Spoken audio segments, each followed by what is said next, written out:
ඔව්. හරි. සුබ දවසක් වේවා. ආයුබෝවන්. පුතේ ඇහෙනවද මාව? ආයුබෝවන් සර්. ඇහෙනවා. අද පුනරීක්ෂණ හරි දරුවනේ ආයුබෝවන්. අද පුනරීක්ෂණ පන්තියේ තවත් එක දවසක් අපි වැඩ ටික කරන්න දාගන්නවා.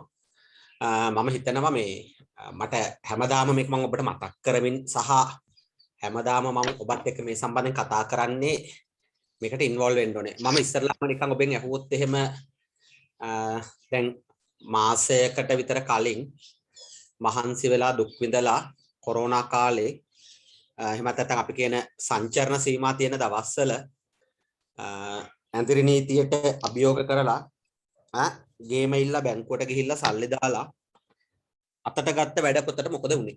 මම ඔන්න අහපු කෙටි ප්‍රශ්නයක්. මම බොහොම කෙටි ප්‍රශ්නයක් ඇහුවේ. ඒකත් අහන්න පුළුවන් කෙටියෙන් ඇහුවේ. සෑහෙන දුකක් විඳලා වැඩ පොත ගත්තේ අතට. ඒකට මොකද වුනේ? මම අහන කෙටි ප්‍රශ්නෙට ඔබට උත්තර තිබෙනවාද? ඈදුවේ පුතේ.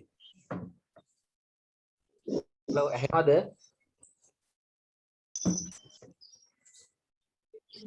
ඒ වගේ ඒවා කතා කරනකොට ඇහෙන්නේ නැති ගානට ඉන්නවද ඇහෙනවද? ඇහෙනවද? හරි. එක තමයි මේ වෙනකොට ඔක කම්ප්ලීට් වෙලා තියෙන්න ඕනේ. කම්ප්ලීට් වෙලා නැත්නම් ඒකට තව හරියටම සතියක කාලයක් තියෙනවා. මම මේ සතියක කාලය දෙන්නේ පුතේ මෙහෙම දෙයක් තියෙන සාමාන්‍ය පිළිවෙලට වැඩක් කරනවා නම් අපි එහෙම කියන්නේ පිළිවෙලට කලාවට වැඩක් කරනවා නම් ඒක හිමින් කරන්න.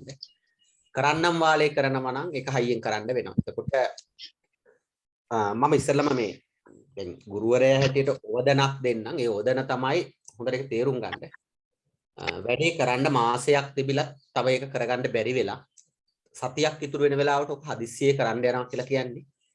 ඔක ඔබ කලාවට කරන්නේ නැහැ. ඔක ඔබ ඕනවට එපාවට කරන්නේ. ඉතින් ඕනවට එපාවට වැඩ කරාම ජීවිතේ ඉලක්කවලට යන්න බැරි වෙනවා. අනික දැන් මේක තමයි මේ අපි ඉස්සලම අවබෝධ කරගන්න ඕන පාඩම. අපි පුතේ ඉන්නේ ජීවිතේ ඉලක්කවලට යන්නේ. ජීවිතේ ඉලක්කවලට කියලා කියන්නේ ජීවිතේ අපි අපේක්ෂා කරන ඉලක්කවලට යන්න බැරි වුණොත් අපිට සෑහෙන්න ප්‍රශ්න ඇති වෙනවා. හරි අපිට සෑහෙන්න ප්‍රශ්න ඇති වෙනවා. එතකොට ඔබ ඒක ඉස්සෙල්ලාම තේරුම් ගන්න ඕනේ. ඒ කියන්නේ ඔබේ අතපසුවීම තුලින් තමයි මේ ප්‍රශ්න ටික ඇති වෙන්නේ. ඔබේ අතපසුවීම තුලින්. ඒ අතපසුවීම ඉඳ තියන්න එපා. දැන් අදට දවස් 24ක මේ කියන්නේ මාසයක් එක්ක ගත්තොත් අදට දවස් 24ක්. මේ දවස් 24 තුල ඔය වැඩ පොතේ කරන්න ඕන වැඩවලට ඔබ ප්‍රයොරිටි එක දීලා නැත්නම් ඒක බරපතල ප්‍රශ්නයක්. සටහන් කවදා හරි අපිට කොහෙන් හරි ලියා ගන්න පුළුවන්. වැඩ පොතේ වැඩ කරන්න ගත්තට පස්සේ සටහන් නැත්නම් ඒ සටහන් ඔබ කොහොම හරි බලෙන් කොහොම හරි කියන්නේ පීනලා හරි හොයනවා. හරි ඒ නිසා කරුණා කරලා මේ දෙන්න තියෙන පළවෙනිම අවවාදය තමයි වැඩ පොතේ වැඩ ටික කරන්න කියන එක. හරි වැඩ පොතේ වැඩ කියනකොට මම දැන් අද දවසත් මේකට ලොකු කාලයක් ගන්න බැහැ මට. මොකද ලොකු කාලයක් ගන්න බැරි හේතුව පුනරීක්ෂණ පන්ති කරන ගමන් තමයි මේ වැඩ පොත ගැන සාකච්ඡා කරන්නේ. එතකොට ඔබට ඒක ඔබේ වැඩක් තියෙන. ඇත්තටම මේක හෝම්වර්ක් එකක්. අපි කියන නැත්නම් දෙවෙනි කාරණේ ගත්තොත් එහෙම ගෙදරින් කරන්න තියෙන වැඩක් මේක.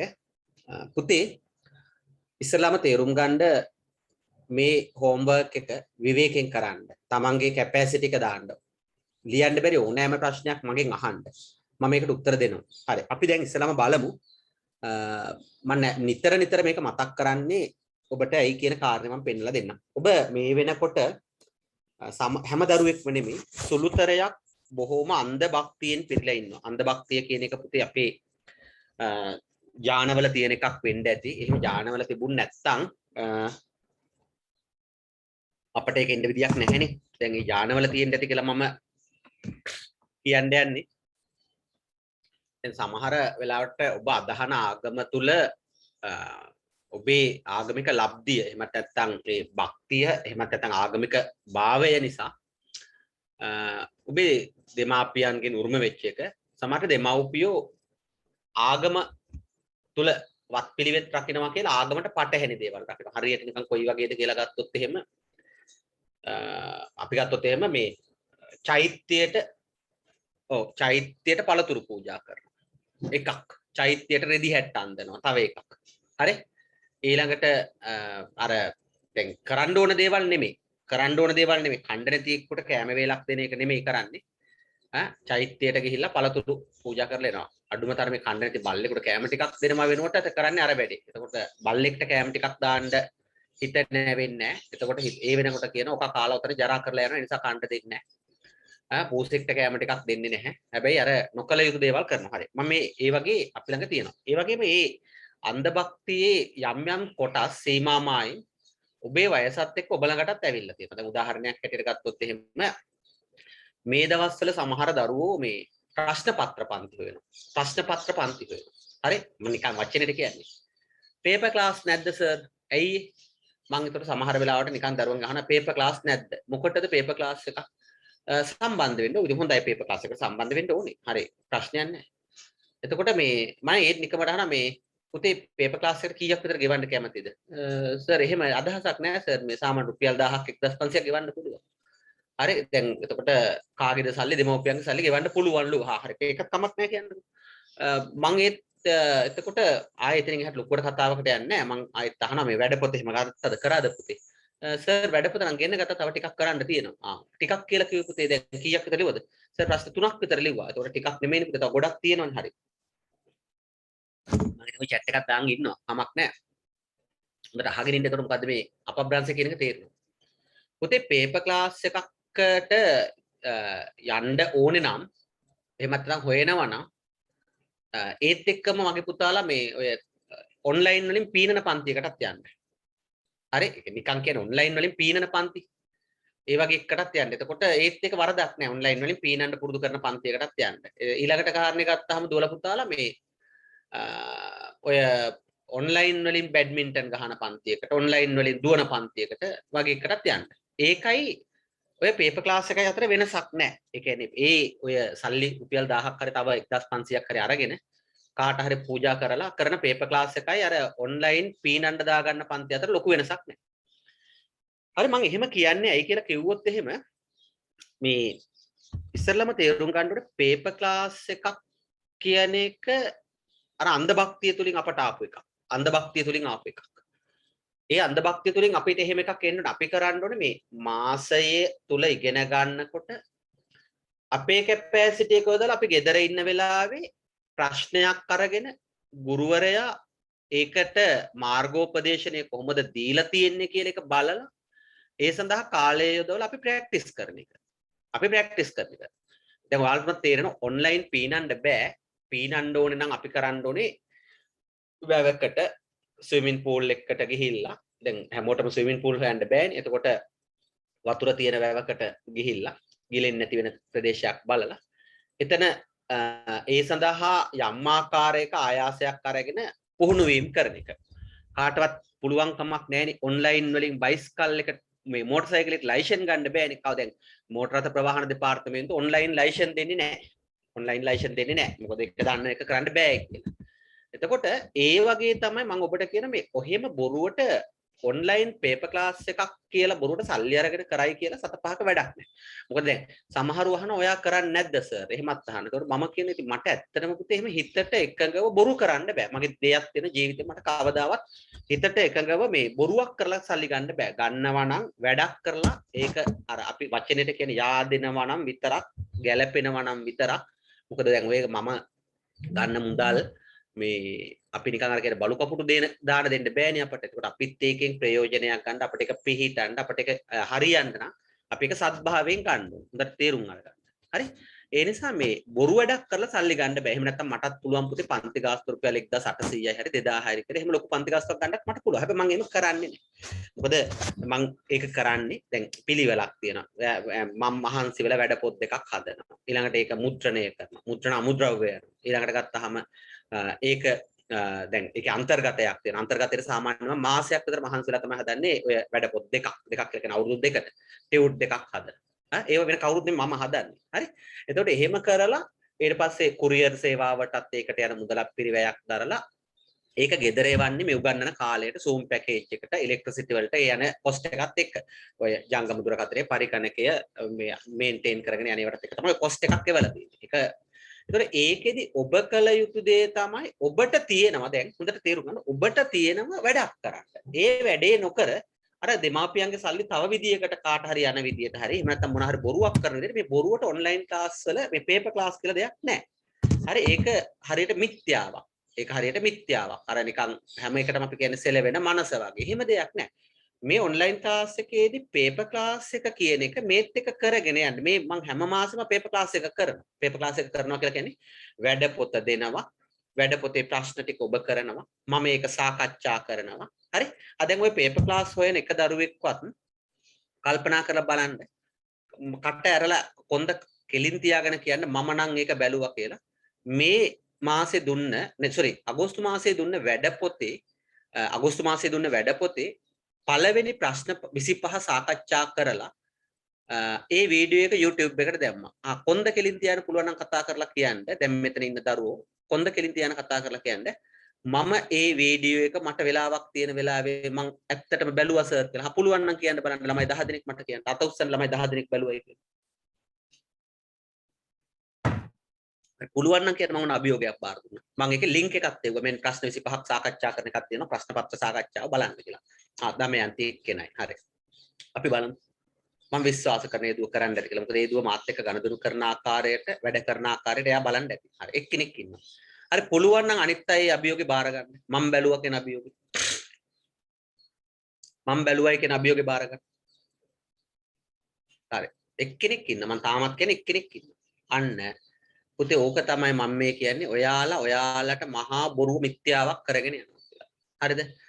ඊළඟට මම නිකන් ආයෙ අභියෝග කරනවා. හිතට එකඟව මේ මාසේ කෙටි ප්‍රශ්න 50 මේ වෙනකොට කරලා ඉවර කට්ටි පුළුවන් නම් අත උස්සන්න. හිතට එකඟව මේ මාසේ කෙටි ප්‍රශ්න පත්‍රේ පෙරලා බලලා හරි 2යි 3 4 5යි 6යි 7යි හරි අඩුම තරමේ 100කට එහා අත උස්සන්න එපා බලමුකෝ අපි. අවංකව හිතට එකඟව දෙමව්පියන්ට අවංකව ගුරුවරයාට අවංකව කරලා ඉවර කරන්න. හරි කරන්න බලන්න. හරි. දැන් ඔබට අභියෝගයක් මන් දීලා තියෙනවා.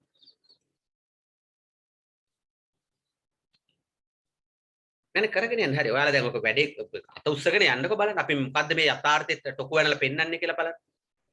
පන්ති කාමරේ හිටියනම් ඉල්ලම් කනවා. මේ වෙලාවේ ඉල්ලම් කන්න බෑ. මේ වෙලාවේ වචන වලින් ඉල්ලම් කනවා.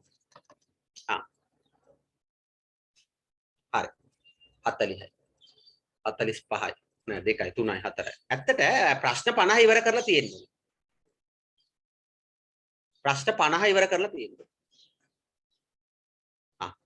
හරි ඊට වඩා මීටරේ දුවන්නේ නැහැ. හරි ඔච්චර තමයි උපරිම බර. හරි දැන් පැහැදිලි. පුතේ සාමාන්‍යයෙන් මම ඔබට කියන්නම් මම ඉතිහාසයේ දැන් අවුරුදු 15ක් විතර උගන්වනවා. විශ්වවිද්‍යාල වලට හැම අවුරුද්දකම වගේ මගේ පන්ති කාමරේ යන ළමයි ප්‍රමාණය සාමාන්‍ය පුතේ 50ත් 70ත් අතර සංයුතියක් තමයි තියෙන්නේ. ඉතින් මේ 50 70 මේ ඔය ඉගෙන ගන්න ළමයි අතරින් බිහි වෙන්නේ. 50 70 බිහි වෙන්නේ ඉගෙන ගන්න ළමයි අතරින්.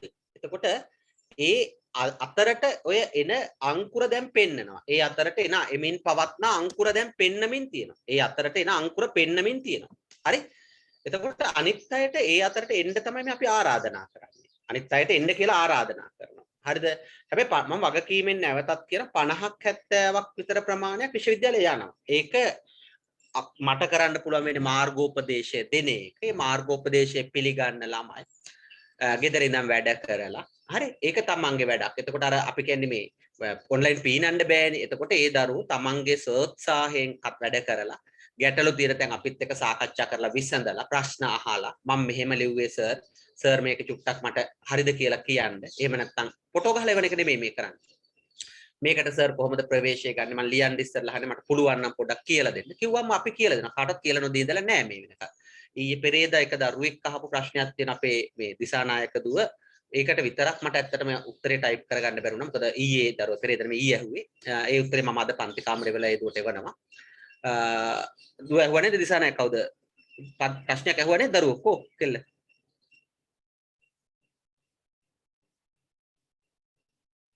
කො අපේ දිසානායක දුව. හොයන්න ඕනද මම? ඉන්නවද පන්තියේ නැහැ? හරි. හරි ඒකට උත්තරයක් එවන එක මට ඊයේ උපදේශ උත්තරේ එවන්න බැරි වුණා. මොකද ඊයේ ටිකක් කාර්යබහුලත්වයත් එක්ක. හරි. එතකොට ඒ වැඩ ටික කරගන්න. ඕක තමයි පළවෙනි ටාගට් එක. දැන් ඔන්න මම ආයෙත් චුට්ටක් මතක් කරනවා. පුතේ මම ඉස්සරලාම ඔබට දැන් අද ඒ කියන්නේ ගයිඩ්ලයින් එකේ පළවෙනියට මාර්ගෝපදේශනය දෙනවා. එක පළවෙනියට අහනවා ගෝලීයකරණය මගින් වැඩපොත තිබුණත් එකයි නැතත් එකයි අතේ වැඩපොත ඔළුවේ දැන් මම කියන එක තේරුම් ගන්න. ගෝලීයකරණය මගින් ලෝකය විශ්වකම්මානයක් වෙමින් පවතින බව මේ මාසයක ගැන නෙමෙයි මම මේ කතා කරන්නේ. ගිය මාසයේ වැඩපොත ගැන. ගිය මාසයේ වලට වැඩපොතක් හම්බ වුණා නේද? හම්බුණා සර්. හරි. මේ මාසයකට මේකේ පූර්වාදර්ශයක් ගන්න. මේකේ පූර්වාදර්ශයක් ගන්න කියලා ඉල්ලීම කරන්න මට මේ මාසෙකත් කතා කරන්න පුළුවන්. මේ මාසෙක කතා කරන්න බැරි කමක් නැහැ මට. මේකේ පූර්වාදර්ශයක් ගන්න කියලා කියන්නේ පුතේ ඔබට මේ හරහා පොඩි ගයිඩ් එකක් හදා ගන්න කියලා. මම ගිය මාසෙක ගැන කතා කළා. ගෝලීයකරණය මගින් ලෝකයේ විශ්වකම්මානයක් වෙමින් පවතින බව පාසලේ ජගත් මාධ්‍ය දිනය ඇමතීමට පැමිණි ආරාධිත දේශක ප්‍රකාශ කරන්නට විය. එහිදී ඔහු වැඩිදුරටත් කියා සිටියේ අප තොරතුරු පිළිබඳ සුපිරි මාවතක ජීවත් වන බවයි. හරි. නිකන් අපි එහෙම කියනවා. දැන් කවුරු හරි පේපර් ක්ලාස් එකක් කියලා ඕකට ගිහිල්ලා උත්තර ටික අහගෙන ඉන්න එකද පේපර් ක්ලාස් එක කියලා කියන්නේ. එහෙම නැත්නම් ඇත්තටම ওই ප්‍රශ්නෙට අපි මිනිත්තු 3ක් ඇතුළත උත්තරයක් ලියන එකද. දැන් අන්න තාර්කිකව චින්තනය මෙහෙවන්න. තාර්කිකව චින්තනය මෙහෙවන්න. හැම වෙලාවෙම මතක් කරන්ඩ ප්‍රශ්නයකට උත්තර ලියන්න තියෙන ටයිමින් හදාගන්න එක තමයි පුතා අපි පේපර් ක්ලාස් කියලා කරන්නේ. ටයිමින් හදාගන්න එක. ඒතර මේ ටයිමින් හදාගන්න එකේදී මන්ද පෝෂණ උත්තර ලියන්න බෑ. බොහොම පිරිපුන් උත්තර ලියන්න ඕන. ඒතර ගෝලීයකරණය හැඳින්වීම සඳහා මම නිකන් කියලා දෙන්න දැන් මේ ගිය මාසේ වැඩ පොතේ නිකන් කියලා දෙන්න ආරට. හරි? එතකොට වෙන ගුරුවරුන්ගෙන් ඔබ සල්ලි දීලා ඔන්ලයින් පේපර් ක්ලාස් ගියාට මට ප්‍රශ්නයක් නැහැ. හැබැයි ඒක යථාර්ථවාදීත් තොරයි. මම නිකන් කියලා දෙන්න පන්ති අතර. අහන ඕනෑම වෙලාවක WhatsApp වලින් නිකන් කියලා දෙන්නේ. හරි? හරි. ගෝලීයකරණය හැඳින්වීම සඳහා යොදා ගන්න පර්යාය පද. පුතේ පර්යාය පද කියනකොට සමාන පද. දැන් ඔබ ඉගෙන ගත්ත නිසා මේක කීවෙනි පාඩමෙන් දෙන්නේ කියන එක මට චුට්ටක් දන්න කෙනෙක් එකපාරටක් ගාලා මයික් එක ඔන් කරලා කියන්න බලන්න කීවෙනි පාඩමෙන් දෙන්නේ. දරුවනි කීවෙනි පාඩමේද මේක තියෙන්නේ ගෝලීයකරණය සම්බන්ධයෙන් පර්යාය පද? පස්වෙනි පාඩම. පස්වෙනි පාඩම. ඒකේ තියෙන පැහැදිලිම සටහන ලියාගත්ත එකේ සටහන තුල තියෙනවා. ගෝලීයකරණය පිළිබඳ පර්යාය පදවල දුවල පුතාලා දන්නවා. අපි දන්නවා. ඒකේ තියෙනවා මේ දැන් වචන ටික තමයි ජගත්කරණය, විශ්වීයකරණය, භූගෝලීයකරණය, ඊළඟට ගත්තාම ලෝකාවේශය, මෙන්න මේ ආදී වචන එතන තියෙනවා. එතකොට ඒකෙන් ඔබට තියෙනවා 4ක් නම් කරන්න විතරක්. ඒතර වේගය මනස මෙහෙයවලා මිනිත්තු 3ක් යන්නේ නැහැ ඔය වචන 4 ලියන්න. ඇත්තටම මිනිත්තු ඔබට යන්නේ දෙකක වගේ කාලයක් තමයි එකට යන්නේ. මේ මිනිත්තු දෙක ඔබ දැන් ගන්න ඕනේ. දැන් ඔන්න බලන්න ඒකට වචන 4යි ලියන්න ගිහින්. අපි නිකන් කල්පනා කරොත් ඒකට වචන 4යි. අපි මේ දැන් පේපර් ක්ලාස් එකකට මේ අරාදිනවා. පළවෙනි කොටස පළවෙනි ප්‍රශ්නේ. තරු ලකුණු 4ක් දාලා වචන 4ක් ලියන්නට විතරක් ඔබට අවකාශය ආවා. දැන් මම ආයි යනවා දෙවෙනි ප්‍රශ්නයේ පළවෙනි කොටසට. ඔබ මේ පේපර් ක්ලාස් එකක් ඇටියට කරන්නේ මේ වැඩේ. හරිද? මේකේ කියනවා සුරේෂ් හා නයනා සමීප මිතුරන් දෙදෙනෙක්. එහෙසේ මිතුරන් වූයේ sannivedanaya හා මාධ්‍ය අධ්‍යයනයේ පන්තිය හරහාය. හරිනේ. දැන් ඔයාලත් යාළුවෙක් ඇති කරගෙන ඇති පන්තිය හරහා. නමුත් විභාගය අවසන් නිසා දැන් අපි මේ කොරන චුට්ටක් වෙනස් කරමු. නමුත් කොරෝනා නිසා හමුවීමක් නොමැත. බැවින් බහුලව දුරකථනය හරහා ඔවුන් sannivedanaya යෙදේ. එහෙම දැන් කොරෝනා නිසා හම්බ වෙන්න බෑ. බහුලව දුරකථනය හරහා sannivedanaya යෙදෙනවා. සාමාන්‍ය දෛනික ජීවිත අපි අත්විඳින අවස්ථාවක්. දැන් මේක sannivedanayen අපි බලනවා. sannivedanayen බලනකොට ඉහත දැක්වෙන ඡේදයේ sannivedana වර්ගීකරණය නම් කර එය බෙදී යන ප්‍රධාන ආකාර දෙක පැහැදිලි කරන්න. ඉහත ඡේදයේ දැක්වෙන sannivedana වර්ගීකරණය. හරිද? දැන් මේකේ තියෙන ඉහත දැක්වෙන ඉහත දැක්වෙන ඡේදය. එතකොට මෙතන තියෙනවා සුරේෂා නයනා සමීප මිතුරන් දෙදෙනෙක්. එසේ මිතුරන් වූයේ sannivedana මහා මාධ්‍ය අධ්‍යයනයේ පන්තිය හරහාය. එතකොට මේකේ තියෙන පළවෙනිම sannivedana වර්ගීකරණයක් තියෙනවා අන්තර් පුද්ගල. දැන් අපි තේරුම් ගන්නවා අන්තර් පුද්ගල. හරි? ඒක අන්තර් පුද්ගල sannivedana වර්ගීකරණය. හරි? ඕක දැන් එතකොට අර ගවේෂණාත්මකව මේක ඇතුළට රිංගකට අග්ගලා හොයාගන්න. එතකොට අන්තර් පුද්ගල sannivedanaya බෙදී යන ප්‍රධාන ආකාර දෙකක් තියෙනවද පුතේ? අන්තර්පුද්ගල sannivedanaye බෙදී යන ප්‍රධාන ආකාර දෙකක් තියෙනවද? ඇත්තද එහෙම එකක් තියෙනවද? තියෙනවා. හරි. ඒක තමයි ඊළඟට අහන්නේ. ඒක බෙදිලා යන ප්‍රධාන ආකාර දෙක නම් කර කෙටියෙන් පැහැදිලි කරන්න. මොකක්ද? අභිමුඛ පුද්ගලාන්තර sannivedanaya අනිත් එක මොකක්ද? යන්ත්‍ර සහායක. අන්න යන්ත්‍ර සහායක. ඔන්න බලන්න යන්ත්‍ර සහායක. දැන් මේ වැඩේ කරලා මදි. මේකත් කෙටියෙන් පැහැදිලි කරන්නට වෙනවා දුවල පුතාලට. මේකත් කෙටියෙන් පැහැදිලි කරන්නට වෙනවා දුවල පුතාලට. එතකොට ඔය වැඩේට දැන් බලන්න මේකට මිනිත්තු 3ක් ගියේ නැති වුණාට මේකට මිනිත්තු 3න් 2ක් විතර ගියාට මේකට මිනිත්තු සමහරට 4ක් විතර යනවා. එතකොට ඔබ දැන් මම බලන්න මේකට 3න් 4ක් විතර යනවා. සෙල්ලන්නේ නැහැ. ඒක ලියන්නත් ලැජ්ජයි. හරි? 3න් 4ක් විතර. එතකොට මේ බැලන්ස් එක දාගන්න එක තමයි අපි මේ පේපර් ක්ලාස් එක කරන්නේ ටිකක් වගකීමේ. මේ බැලන්ස් එක දාගන්න එක. තේරුණාද මම මේ කියන කාර්යය? දැන් මේකේ මිනිත්තුවට අක්කල මේකට අරගන්නවා. ඒ අරගෙන කාලය කළමනාකරණය කරනවා. වැඩ කරනකොට අනාගන්නේ නැහැ. ඒක දැන් ඉඳන්ම පුරුදු වෙන්න ඕනේ. එතකොට දැන් ඔබට හොඳට පැහැදිලි. මොකද වැඩ පොත ගත්තොත් වැඩ පොතේ ඉඩ තියෙනවා. වැඩ පොතේ ඉඩ තියෙනකොට දැන් ඉස්සෙල්ලාම අදවත් තේරුම් ගන්න පුතේ බොරුවට අර අන්ධ භක්තිය දෙමාපියන්ගෙන් හරි වෙනත් ඥානමය ලක්ෂණ වලින් ආපු හරි අන්ධ භක්තිය ජීවිතයට එකතු කරගන්න එපා. මම අර කිව්වේ සමහර වෙලාවට අපි කළ යුතු වැඩ වෙනුවට අපේ තියෙන පොඩි අන්ධ භක්තිය වැඩක් මේ නොකළ යුතු දේවල් කරන්න එපා. ඔබට නිසි ලෙස සම්පත්තික ලැබෙනවා. මම ඔබට උගන්වන්න බැරි නම් භාගයට උගන්වන්න නම් ඔබේ වගකීම බාරගන්නේ නැහැ ගුරුවරයාට. මම ඉතිහාසය එහෙම කරන්නේ නැහැ. හරි දැන් ඔය ගොඩක් වෙලාවට කවුරු හරි ඉන්ඩිවිජුවල් ක්ලාස් එකක් හරි එහෙමත් නැත්නම් ගෲප් ක්ලාස් එකක් හරි කතා කරනකොට මම ඉතිහාසය කිසිම දවසක බාරගන්නේ නැහැ. මොකද බාරගන්නේ නැති හේතුව මට මේ වැඩේ කරන්න බෑ. කරන්න බැරි හේතුව ඇයි? ඒ වැඩේ සඳහා ළමයෙක් හරි ළමයි 4 දෙනෙක් හරි වෙනුවෙන් මට මගේ ෆුල් ටයිම් කැප කරන්න බෑ. ඒ කැප කරා කියන එකේදී කැප කරන්න බැරි හේතුව මගේ ටයිම් ෂෙඩියුල් එක තුල බෑ. ඒතකොට මම බොරුවට දොඩංගොඩ බදාගත්තා වගේ අතන එකයි මෙතන එකයි කවදාවත් බැරි නම් මම බෑ. හැබැයි මම කොයිම වෙලාවකත් ඔබේ වගකීම බාර ගන්න බෑ කියලා නේ මම ඔබේ වගකීම බාර අරන් තියෙන්නේ. අවුරුදු 2 ඉවර වෙනකොට සිලබස් එක කවර් කරලා ප්‍රශ්න පත්‍ර පිළිබඳ පූර්ණ සාකච්ඡාවක් කරලා MCQ සාමාන්‍ය 600ත් 800ත් අතර වගේ ඊට වඩා කරන්න බෑ. බොරු වැඩ කරන්න බෑනේ. ඊට වඩා කවුරු හරි කෙනෙක් 2000ක් කරන මට එහෙම කරන්න බෑ. 600ත් 800ත් වගේ අතර ප්‍රමාණයක් උපරිම ශක්තිය දාලා කරලා හරිද? ලියන ව්‍යුහගත රචනා ප්‍රශ්න පත්‍ර ගයිඩ් කරලා ලියවන්න උපදෙස් දීලා ලියවන්න බෑ. ලියවන්න උපදෙස් දීලා මට ලියන්න බෑ. ඔයාලා වෙනුවෙන් මට ලියන්න බෑ. ලියන්න උපදෙස් දීලා ඒ ප්‍රශ්න පත්‍ර සම්පාදනය කරලා ඒවට මාර්ගෝපදේශනය දෙන එක මගේ වැඩක්. මම ඒක කරනවා. ඒක නොකර ඉන්නේ නැහැ. ඒක කොයි වෙලාවකත් මම පැහැර හරින්නෙත් නැහැ. හරි. දැන් හොඳට තේරුම් ගන්න. එතකොට මේ ප්‍රශ්නේ අහනවා දැන් අහන්නේ ඉහතින් දැක්වෙන ඡේදයේ sannivedana වර්ගීකරණය නම් කර. එතකොට ඒකේ තියෙන sannivedana වර්ගීකරණය පුද්ගලාන්තර sannivedana. දැන් මේකේ කාට හරි වෙන sannivedana වර්ගයක් ගන්න පුළුවන්කමක් තියෙනවද? මම ආයි ඡේදය කියන හොඳට අහගන්න. සුරේෂා නයනා සමීප මිතුරන් දෙදෙනෙකි. එසේ මිතුරන් වූයේ sannivedanaya හා මාධ්‍ය අධ්‍යයනයේ පන්තිය හරහාය. නමුත් විභාගයේ අවසන් වීම නිසා හමුවීමක් නොමැති බැවින් බහුලව දුරකථනය හරහා sannivedanaya යෙදේ. වෙන sannivedana වර්ගීකරණයකට යන්න තියෙන අවකාශ අඩුයි. ඒ කියන්නේ අන්තර්වර්තී යන්න තැනක් නැහැ. පුද්ගලාන්තර දැන් හම්බ වුණා. සමූහ sannivedanයේ පොඩි ගයිඩ් එකක් තියෙනවා. නිකන් අර සමූහ sannivedana පන්තිය හරහාය කියන තැන. හැබැයි ඒක නෙමෙයි මේකේ ඇක්ෂන් එක.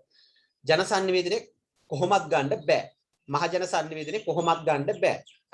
ඊළඟට මොකද අපි කියන්නේ අතත්ත්‍ය sannivedanaya දැන් දුරකථනය හරහා sannivedanaya යෙදෙනවා කියන එක අතත්ත්‍ය sannivedanයට දාගන්න බෑ. මෙතන නව මාධ්‍ය මෘදුකාංග ඔස්සේ chat කරනවා කියලා නෑ. මේකේ තියෙන්නේ දුරකථනය හරහා sannivedanaya. දුරකථනය හරහා sannivedanaya යෙදෙන එක. අන්තර්පුද්ගල sannivedanaya. යන්ත්‍ර සහායක sannivedanයට අයිති වෙනවනේ. එතකොට උත්තරේ හරි පැහැදිලි. උත්තරේ ෆ්‍රේම් කරලා තියෙනවා. හැබැයි හයිට් කියලා කියන්නේ හැංගලා තියෙනවා. හංගපු එක හොයාගන්න එක තමයි sannivedana හා මාධ්‍ය අධ්‍යයනය කරන දරුවෙක්ගේ පරමාර්ථය. ඒක තමයි එළියට ගත්තාම ලකුණු 4ක් හම්බ වෙනවා. ලකුණු 4 විභාගේ පාස් එක සමත් වෙනවා. දැන් බලන්න.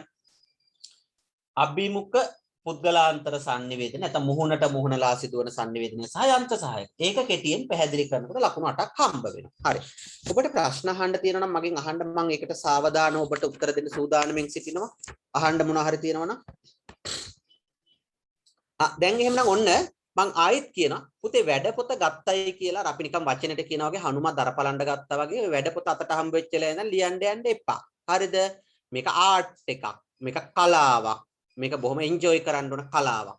වැඩ පොතේ තියෙන පළවෙනි කොටස් ටික මම මෙන්න මේ ගන්නවා වගේ අර කට් ෂීට් බණ්ඩලයක් අරගෙන ලියන්න අගෝස්තු මාසයේ සර් දුන්න මීඩියා වැඩ පොත ලස්සනට පිළිවෙලට ලියන එක කොලේක. ඊට පස්සේ ඒ වැඩ පොතේ පළවෙනි ප්‍රශ්නේ පළවෙනි කොටස කටුසටහනේ දැන් ලියනවා. දෙවෙනි ප්‍රශ්නේ දෙවෙනි කොටස. තුන්වෙනි ප්‍රශ්නේ පළවෙනි ප්‍රශ්නේ පළවෙනි කොටස. දෙවෙනි ප්‍රශ්නේ දෙවෙනි කොටස. සර් ආයිතරද්දා. පළවෙනි ප්‍රශ්නේ පළවෙනි කොටස. දෙවෙනි ප්‍රශ්නේ පළවෙනි කොටස. තුන්වෙනි ප්‍රශ්නේ පළවෙනි කොටස. හතරවෙනි ප්‍රශ්නේ පළවෙනි කොටස. ඔන්න ඔය පළවෙනි කොටස් හතක් වෙනවානේ. ඒ හතට විවේක වේලාවක් අරගෙන විවේක වේලාවක් යනුවෙන් මම අදහස් කරන්නේ මිනිත්තු 20ක විතර කාලයක් මිනිත්තු 21යි නෙන්නේ. 7 3 21යිනේ. ඒ 21 ඇතුළත අර පළවෙනි කොටස් හතට මෙන්න මේ වගේ උත්තර ලියලා ඒක ෆයිල් කරලා තියන්න. ෆයිල් කරනවා කියලා ෆයිල් කරන්න එපා. ඊට පස්සේ ඒවට අදාළව පිළිතුරු අර පාඩම් මේකකවල තියෙනවා. මගෙන් අහන්න ඕනේ සර් අහරෙම ප්‍රශ්නයක් සර් අහලා තියෙනවා අගෝස්තු මාසයේ වැඩපොතේ පළවෙනි කොටස හරි තුන්වෙනි කොටසේ දෙවෙනි ප්‍රශ්නේ හරි. සර් ඒක ඇත්තට සර් මට හොයාගන්න බැරි වුණා. කීවෙනි පාඩමේද තියෙන්නේ? දැන් ඔබ මගෙන් උත්තරේ නෙමෙයි ඇත්තටම අහන්නේ. ඒක කොයි පාඩමේද තියෙන්නේ සර්? කොතනද ඔය උත්තරේ තියෙන්නේ? මට ඇත්තටම තාම හම්බ වුණේ නැහැ. අන්න ඒ අහනකොට මම මේ තියෙන තැන පෙන්නනවා. තියෙන තැන පෙන්නනවා.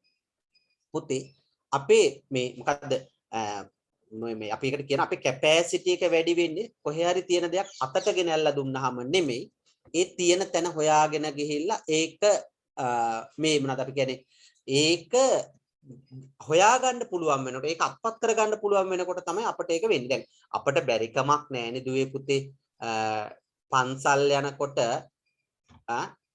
පන්සලේ ඉස්සරහා තියෙන මල් කඩෙන් නෙළුම් මලක් ගන්න බැරි කමක් නැහැ. අපි හැමෝටම පුළුවන්. හැබැයි ඔබට ඒක දී නාන්න යන වෙලාවක වැවේ නෙළුම් මල් දැකලා පොහොට්ටුවක් නෙළුම් පොහොට්ටු ටික දැකලා ඔය නාන අතරේ ඒක ගිලෙන්නේ නැතුව මඩේ බැහැලා ඒකෙන් නෙළුම් මල් 5ක් 10ක් කඩාගෙන හෙට මම පන්සලට අරන් යන්න මේක අරන් යනවා කියනකොට අර ඒකේ පොඩි ගවේෂණාත්මක අත්දැකීමක් විඳලා ඒ මල් ටික කඩාගෙන ඇවිල්ලා පහවදා වෙනකල් සංරක්ෂණය කරලා තියලා පූජා කිරීම තුල තියෙන ජොලිය චුට්ටක් වැඩිනේ. එතකොට අර සල්ලි තියෙනවා නම් පුතේ කිසි ප්‍රශ්නයක් නැහැ. කාඩ අතරින් අරගෙන ගිහින් පූජා කරන්නත් පුළුවන්. නමුත් අරකයි මේකයි අතර අපි වින්දනීය වෙනසක් ගන්නවා. ඒ වගේ තමයි උත්තරේ අහන එක නෙමෙයි ඔබ කරන්න ඕනේ. සර් මෙහෙම මට ප්‍රශ්නයක් හම්බුණා. ඒක සර් ඔය කියන කොයි වෙනි පාඩමේද තියෙන්නේ? මට ඇත්තටම හිතා ගන්න බැරි වුණා. එතකොට එහෙම ඒ වගේ එකක් අහන්නෙත් බුද්ධිමත් දරුවෙක් විතරයි. මොකද ඒ වගේ එකක් අහන්න තරම් බුද්ධියක් තියෙන්නේ මේ බුද්ධිමත්. අර එහෙම නිකන් බොරු වැඩ කරන්න එපා. හරි. තුන්වෙනි කොටසට මම නිකන් යනවා. sannivedanaya සම්බන්ධයෙන් වෘත්තීමය ඉංජිනේරුවන් ඉදිරිපත් කළ නිර්වචනය නම් කරන්න. අන්න බලන්න තුන්වෙනි එකේ පළවෙනි කොටස, තුන්වෙනි ප්‍රශ්නයේ පළවෙනි කොටස sannivedanaya සම්බන්ධයෙන් වෘත්තීමය ඉංජිනේරුවන් ඉදිරිපත් කළ නිර්වචනය නම් කරන්න. දැන් ඔන්න ඔය ප්‍රශ්නෙට උත්තරේ ලියනකොට නිර්වචනයක් ලියන්න තියෙනවා. එතකොට ඔබට නිර්වචනයේ පාඩම් නැත්තම් තියෙන තැන දන්නවා. ගණිතමය ආකෘතිය ක්ලොඩ් ෂැනන් සහ වොරන් වීවර්. දැන් එකක්වත් ඍජු තැනකින් අහලා නැහැ. අහලා තියෙන්නේ කෙලින්ම රස්සාවෙන් අහලා තියෙනවා. ඒ කවුද කියලා. අපෙන් එහෙම අහනවා. ඔයාලගේ ගමේ ඉන්නවා නේද පුතේ මේ වෙල්ඩින් වැඩ කරන කෙනෙක්. ටිකක් අර රතු පාට මිටි. එහෙමත් නැත්නම් අපි කියන මේ ටිකක් මිටි මේ වෙල්ඩින් වැඩ කරන මාමා කෙනෙක් ඉන්නවා නේද? ඔව්නේ සර්. අර ඉන්නවනේ. දැන් එතකොට අපෙන් ඇහුවේ රස්සාව ඇහුවේ. රස්සාව අහපු ගමන් අපි කියනවා ටක් ගාලා ඉන්නවා කියලා.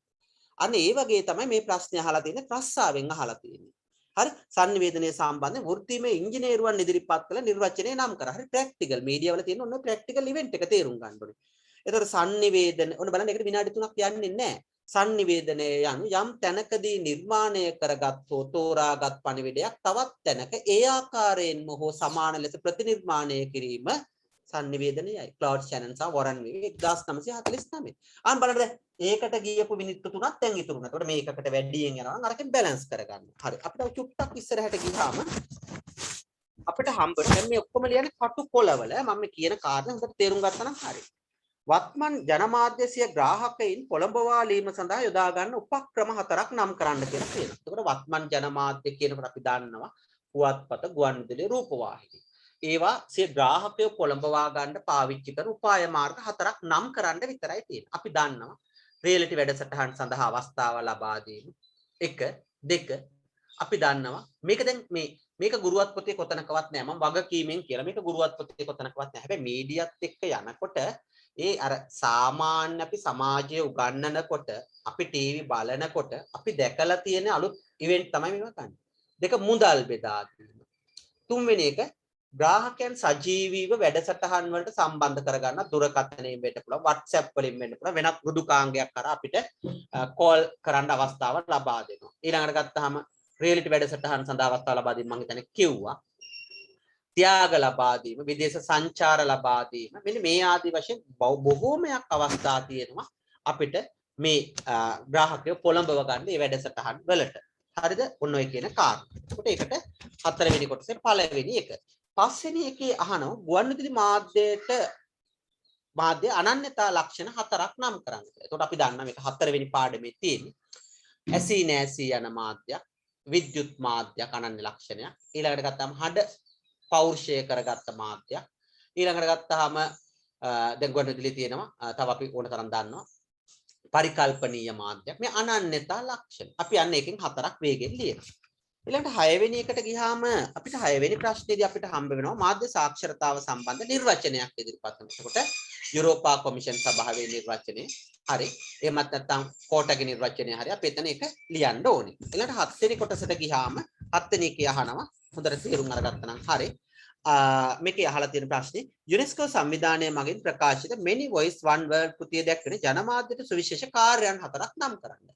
අන්න එතකොට ඒකේ තියෙන කාර්යයන් හතර අපි තෝරගෙන ඒක ලියනවා. දැන් මේ ඔක්කොම වැඩේ කරේ ප්‍රශ්න හතම අපි කරේ කටුකොලයක කරේ. කටුකොලයක කියලා කැටට ලියනවා එක නෙමෙයි කරේ. අර කට් ෂීට් එකක අපි ලියලා ඉවර කරනවා. හරි. හොඳයි. ඒක කට් ෂීට් එක ලියලා ඉවර කරලා දුවේ පුතේ මේ කට් ෂීට් එකේ ලියලා ඉවර කරලා අපි ඒක පැත්තකින් තියනවා.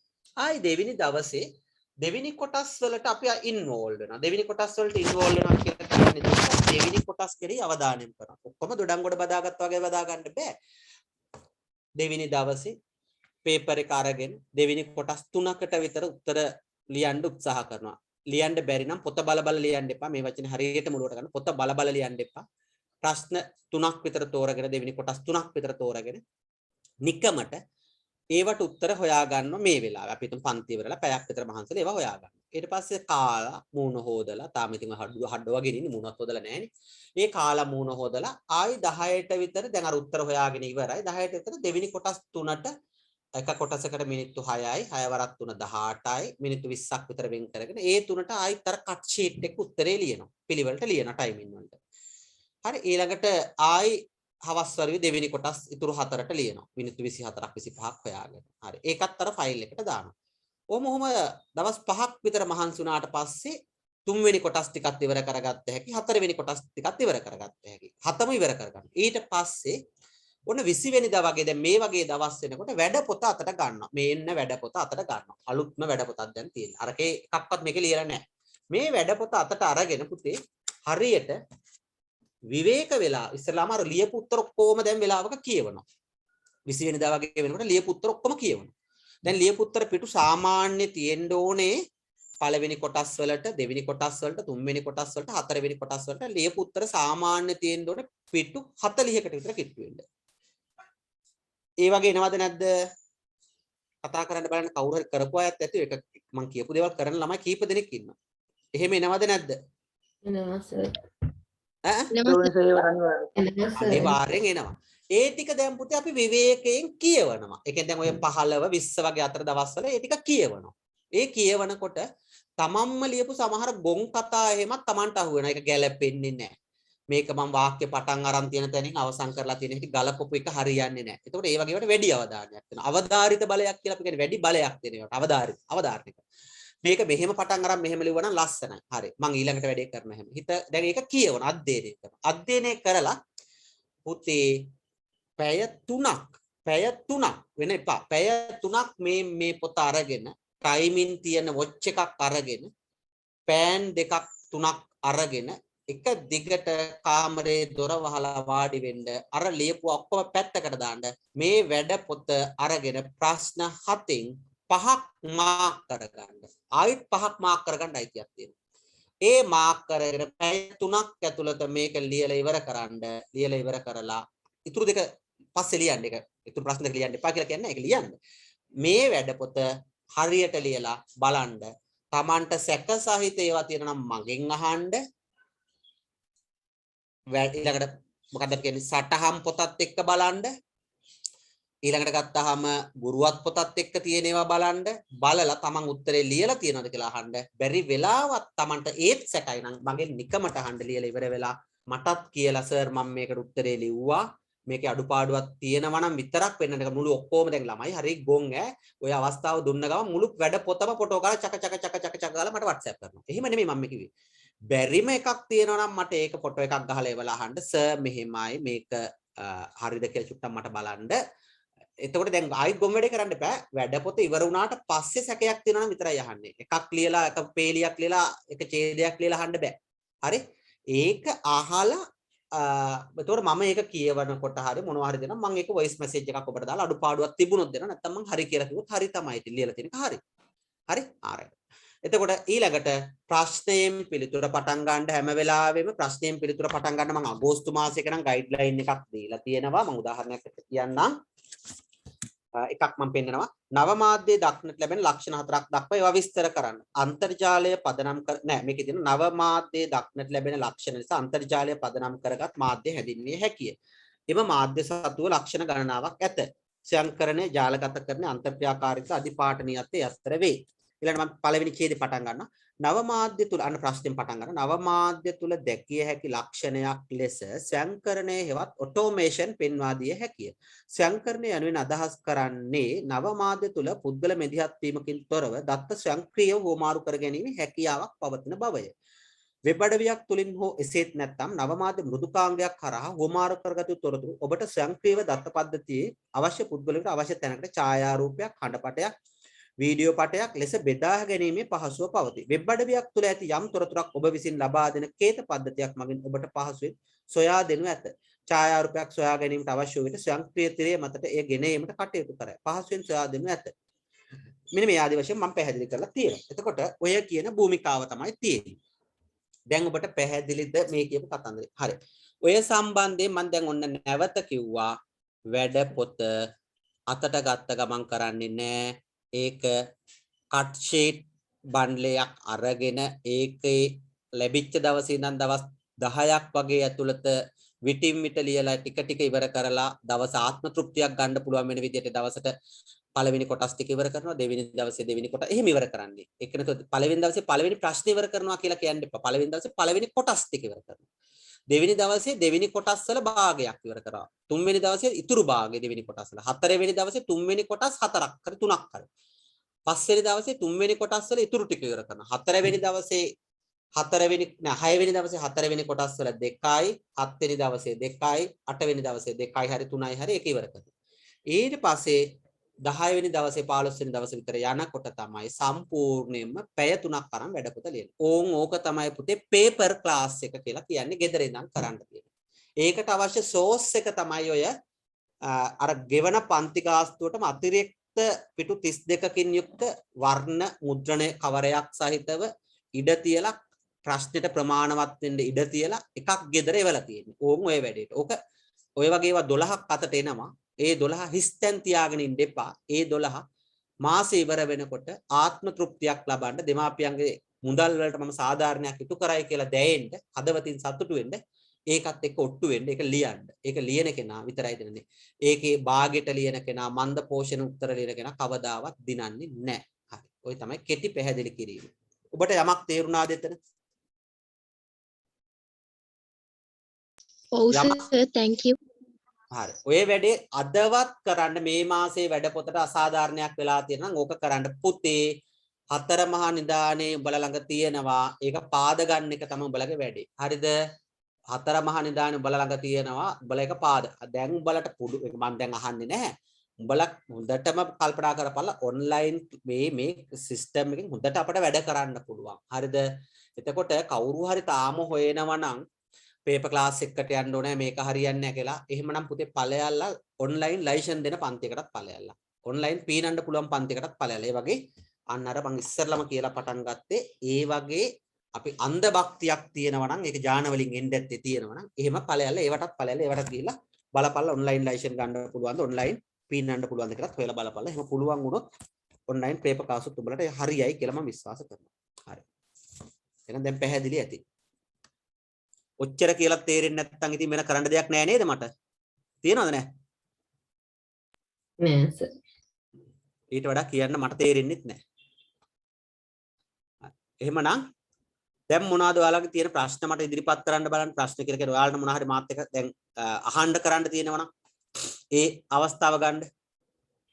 සර් තුන්වෙනි කියන්නේ ප්‍රශ්නේ ගත්තාම තුන්වෙනි කොටසටත් අනිවාර්යෙන් උදාහරණ එක්කම පැහැදිලි කරන්න ඕනද සර්? ඒගොල්ලෝ කියලා තිබ්බත් නෑ දුවේ ප්‍රශ්නේ අහපු එක ගැන ඇත්තටම මම ඔයාලට ස්තුතිවන්ත වෙනවා. මොකද හේතුව ඕක තමයි වෙන්න ඕන. අපි මේක සංවාද වේදිකාවක් බවට පත් කරගත යුතුමයි. තුන්වෙනි කොටසේ අහනකොට නිදසුන් සපයන්න කියලා නැත්තම් ඒකට ප්‍රයොරිටි එකක් දෙන්න ඕනේ නැහැ. හැබැයි ඔයාට පුළුවන් නිදසුන් සපයන්න. ඒක වරදක් නැහැ. ඒක ගැන ගැටලුවක් නැහැ. හැබැයි නිදසුන් සපයන්න කියලා කියන ඕනෑම වෙලාවක නිදසුන් සපයලා නැත්නම් ඒකෙදි ඔබ අසමත් කෙනෙක් බවට පත් වෙන. ඒ කියන්නේ ඔබට ඒ ලකුණු ප්‍රමාණයට හිමිකම් කියන්න ලැබෙන්නේ නැහැ.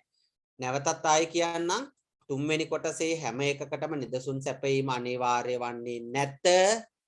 නමුත් නිදසුන් සපයන්න කියලා තියෙන අවස්ථාවක නිදසුන් සැපිය යුතුයමය.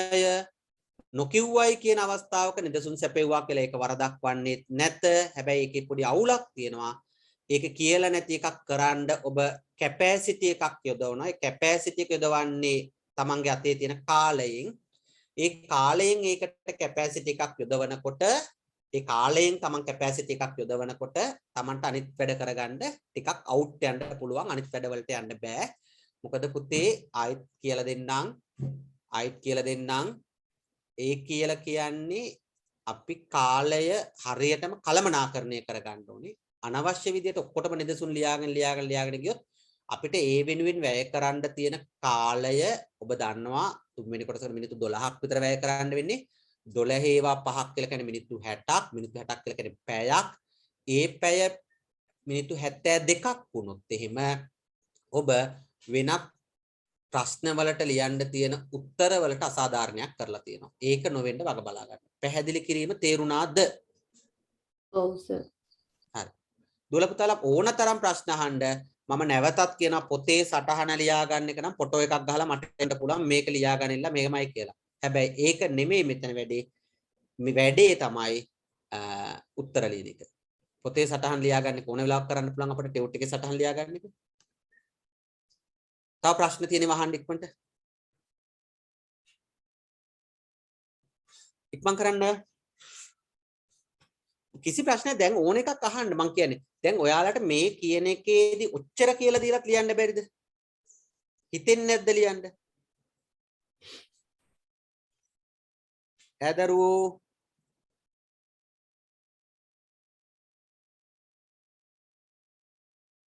හරි. මම නැවතත් කියනවා වැඩ එකතු කරගන්න එපා. අගෝස්තු මාසේ අගෝස්තු මාසේ වැඩ පොත කරලා නැත්නම් ඒක කරන්න. සැප්තැම්බර් මාසයක අනිවාර්යයෙන් මේ මාසෙ ඉවර වෙනකොට ඉවර කරලා තියන්න. ඔක්තෝබර් වැඩ පොත මම ඔබට විශේෂ එකක් හදලා තියෙනවා. විශේෂකයේ තියෙන මුල් පාඩම් වලට අදාළව හදලා තියෙන්නේ. මේ මාසේ වපු වැඩ පොතට වඩා ටිකක් ඒක මම සරලව හදලා තියෙනවා. හේතුව රිවිෂන් එකේ මුල ඉඳන් යන නිසා ටික ටික හිමින් හදාගෙන යන්. සංකීර්ණ ප්‍රශ්න ටිකක් අඩු කරලා තියෙනවා ඒකේ. මේ මාසේ වැඩ පොත ගන්නකොට කියන්නේ ඔක්තෝබර් මාසේ වැඩ පොත ගන්නකොට වගකීමෙන් ගන්න ආයතනෙන් හරි මට හරි කියලා ගෙන්නනකොට මේ වැඩ පොත් ගිය මාසවල දෙගොල්ලටම එකක් දුන්නේ. මේ මාසේ ඔබට වෙනම වැඩ පොතක් තියෙනවා. අයියලා අක්කලාට වෙනම වැඩ පොතක් තියෙනවා. මොකද ඒගොල්ලෝගේ වැඩ පොත ටිකක් සංකීර්ණයි ඇඩ්වාන්ස් එකක්.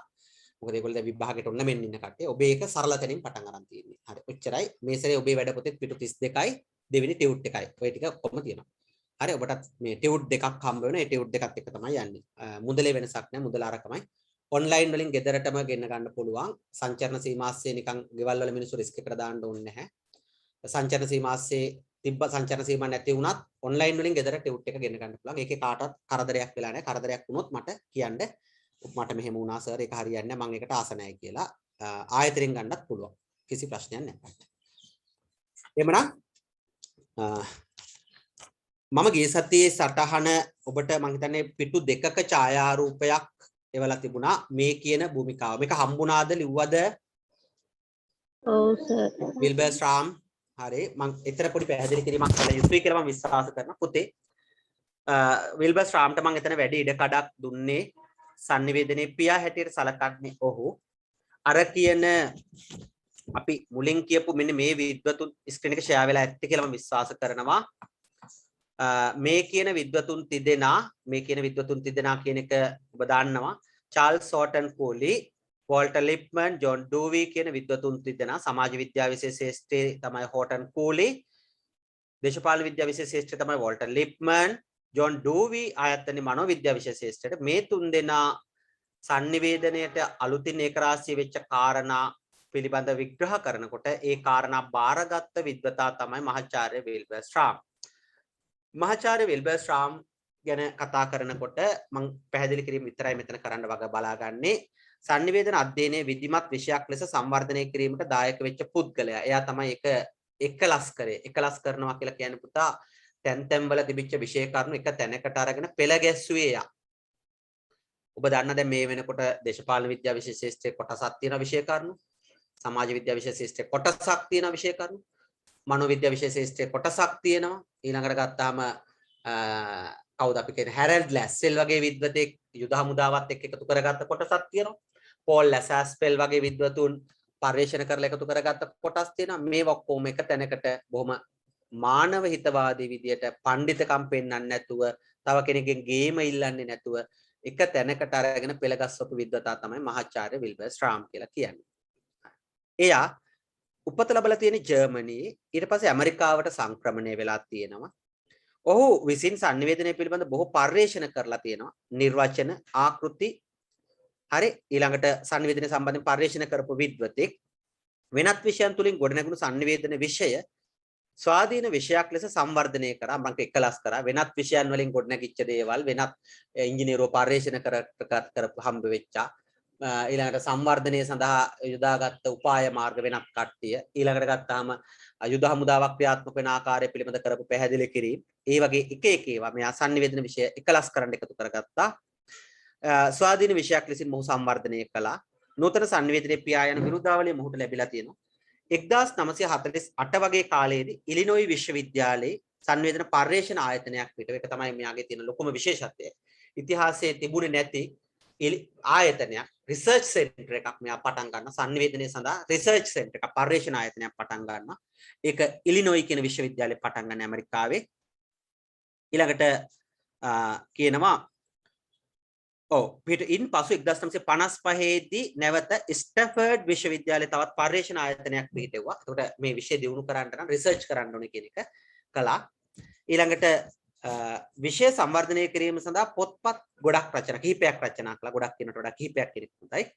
ඊට පස්සේ විශ්වවිද්‍යාල sannivedana පාඨමාලාවක් ලෙස හැදෑරීමට උපාධි පාඨමාලාවක් ලෙස හදාගන්න අවශ්‍ය ගයිඩ්ලයින් එක, විෂය නිර්දේශ සකස් කළා.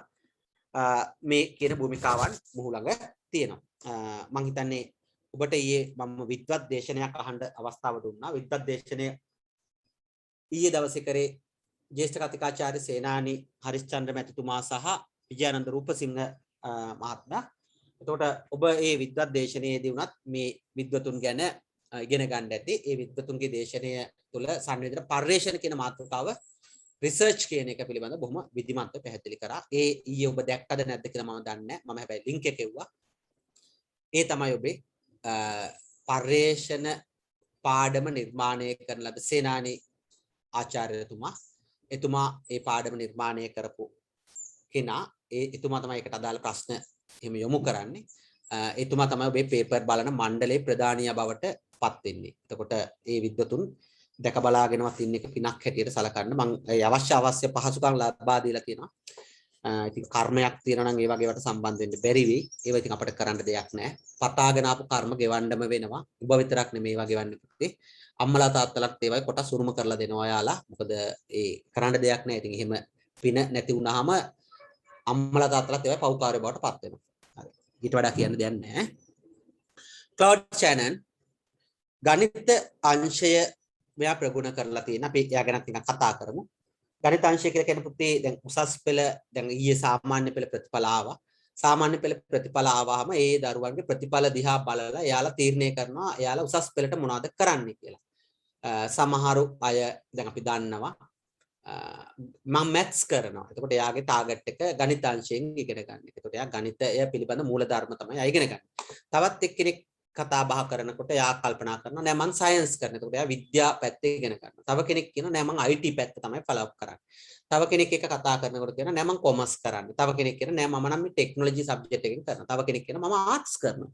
තව කෙනෙක් කරනවා මම ආර්ට්ස් කරන්නේ ඒ උනට ආර්ට්ස් වල මේ සාම්ප්‍රදායික සබ්ජෙක්ට්ස් ටික කරන්නේ මම ටික මොඩර්න් සබ්ජෙක්ට් එකක් කරනවා. තව කෙනෙක් එක කතා කරාම කියනවා මම ආර්ට්ස් වල සෞන්දර්ය පැත්ත තමයි ටච් කරන්නේ. මම සෞන්දර්ය පැත්තෙන් කරනවා. තව කෙනෙක් එක කතා කරාම කියනවා මම ආර්ට්ස් වල ලැන්ග්වේජ් පැත්ත තමයි කරන්නේ කියලා. ඒකට ආර්ට්ස් කියන සබ්ජෙක්ට් එකත් සමහරව අපිත් දන්නා සාම්ප්‍රදායික සමාජ විෂය සාම්ප්‍රදායික විෂයන් 3ක් තෝරගෙන කරනවා. ඒක ඇත්තට ගැලපෙන්න තියෙන පුළුවන්. තව කෙනෙක් මොඩර්න් සබ්ජෙක්ට් 3ක් තෝරන් කරනවා අනාගත ලෝකයට. තව කෙනෙක් සෞන්දර්ය පැත්තේ සබ්ජෙක්ට් ටිකක් තෝර ගන්නවා.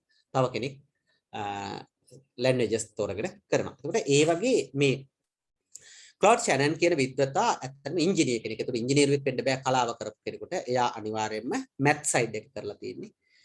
මොහු ඉංජිනේරු විද්‍යාව පිළිබඳ කටයුතු කළ අයෙක් ලෙස සැලකේ. අවුරුදු 21 වන විට උපාධියක් ලබා විද්‍යුත් සංනිවේදන ක්‍රියාවලිය සම්බන්ධයෙන් ප්‍රශස්ත ගණයේ නිර්වචනයක් ඉදිරිපත් කරනවා. ඒක එයා තනියෙන් ඉදිරිපත් කරන්නේ අර දෙන්නා එකතු වෙලා කරන්නේ. ඊට අමතරව ආකෘතියක් බිහි කිරීමට දායක වුණා. ගුවන්විදුලි සම්බන්ධයෙන් වැඩි උනන්දුවක් තිබිලා පරිශන කරපු කෙනෙක් හැටියට තමයි මෙයා නම් කරන්නේ. ගුවන්විදුලි සම්බන්ධයෙන් වැඩි උනන්දුවක් තිබිලා පරිශන කරපු කෙනෙක්. ක්ලොඩ් ෂැනන්. එතකොට එයා දැන් sannivedanaya දියුණු කරන්න ආවෙක් කෙනෙක් නෙමෙයි.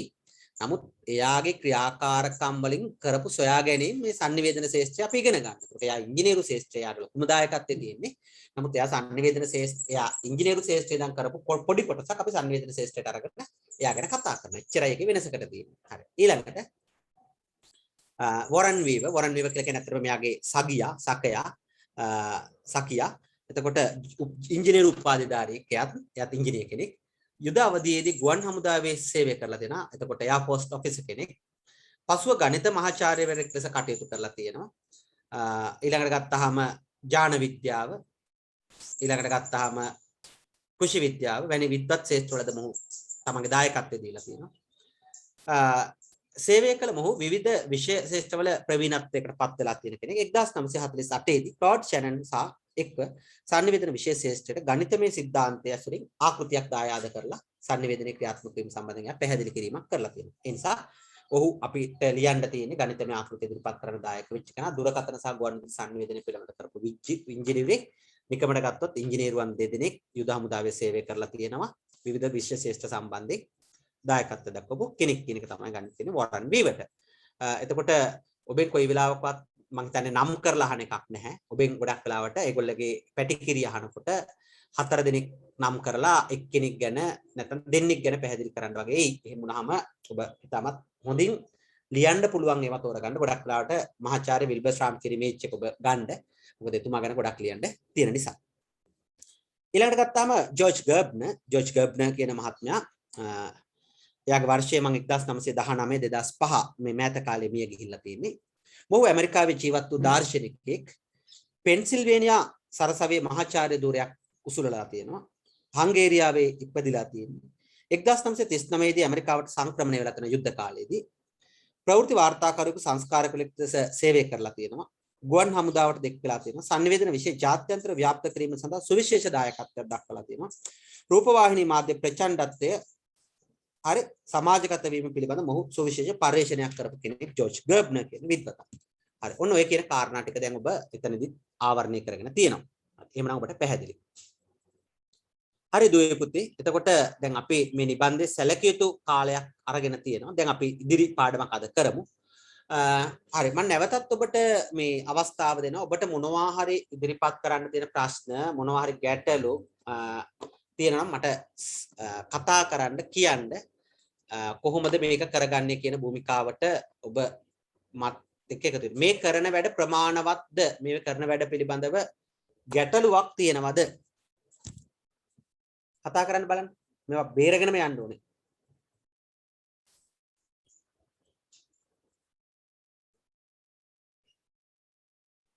හරි. මම ඉස්සෙල්ලම පළවෙනි එක අහන්නම්කෝ. සතියකට පැය 4ක් උගන්වන එක ප්‍රමාණවත්ද මදිද? දෙකයි අහුවේ ප්‍රශ්න. ප්‍රමාණවත්ද මදිද? ප්‍රමාණවත් සර්. මදි. ඈ? ප්‍රමාණවත් සර්. ඔව්. ඒක මදි කියලා ගන්නවා නම් තව පැය දෙකක් ඔයාලට තියෙනවා. තමයි සෙනසුරාදා සම්මන්ත්‍රණ කරන වේලාව. දැන් ගිය සතියේ මම හිතන්නේ ඒ අතර ගිය සතියේ දොරටු පාලනයේ වාරණය ගැන කතා කරපිට මට ගොඩක් ප්‍රශංසාත්මක ලදරු මැසේජ් උත් එවලා තිබුණා. අතර මේක හොඳටම මම හිතන්නේ සංවිධානය කරලා වගේ වුණා මං අතින්. එතකොට මේ වගේ ඒවා අහන්න එන්න ගිය සතියේ නේද දොරටු පාලනය සහ වාරණය ගැන අපි කතා කළේ. ඔව් සර්. හෙට දිනේත් මම පොඩි සම්මන්ත්‍රණයක් කරනවා. හෙට දිනේ සම්මන්ත්‍රණය මම ඔයාලට වුණ පුළුවන් නම් මම ඔයාලට ආරාධනා කරනවා. ඔයාලට මේක වැදගත් වෙනවා. මෙවර සාමාන්‍ය පෙළ ලියපු නංගිලා මල්ලිලා පුළුවන් තරම් ඒ සම්මන්ත්‍රණයට දන්න කට්ටිය ඉන්න මොන විෂය ධාරාවේ හිටියත් කමක් නැහැ. එන්න කියන්නේ. ඔයාලත් මේකට එන්න හේතුව මේ මම සම්මන්ත්‍රණය ප්ලෑන් කරන්නේ මේ විෂයන් තෝරා ගැනීම කියන එකම නෙමෙයි. මේ අපේ සබ්ජෙක්ට් එක නැත්තම් උසස් පෙළට කලා විෂය ධාරාව අනිකුත් විෂය ධාරාවන් තෝරා ගැනීමේදී අපි ඇති කරගන්න ගැටලු ගැන තමයි කතා කරන්නේ. ඒකත් එක්ක විෂයට අදාළව කතා කරනවා. එතකොට ඔබට ඒක තේරුම් ගන්න පුළුවන් වෙයි. මම ඒක හෙට සම්මන්ත්‍රණයක් එකට දා ගන්නවා. ඒ නිසා මේ නංගිලා මල්ලේට පුළුවන් තරම් සම්බන්ධ වෙන්න කියන්නේ ඔයාලා දන්න ඔයාලත් එන්න විෂය පාඩමත් එක්ක සමගාමීව කරගෙන යන එක. හරි. ඊළඟට තව මොනවාද ඔයාලට දැන් පුතේ නැවතත් මේක කියන්නේ මුලින් ඉඳන් මේවා හදාගත්තේ නැත්නම් අපි ඔක්කොම අනා ගන්නවා.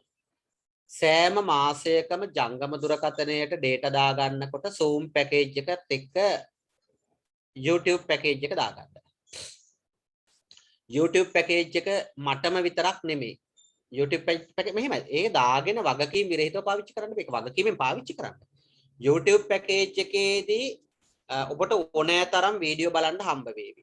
ඔබට ඕන තරම් පාඩම් වලට සම්බන්ධ වෙන්න පුළුවන් වේවි. මීඩියා සම්බන්ධයෙන් ඕන තරම් ලෙසන්ස් යාවි.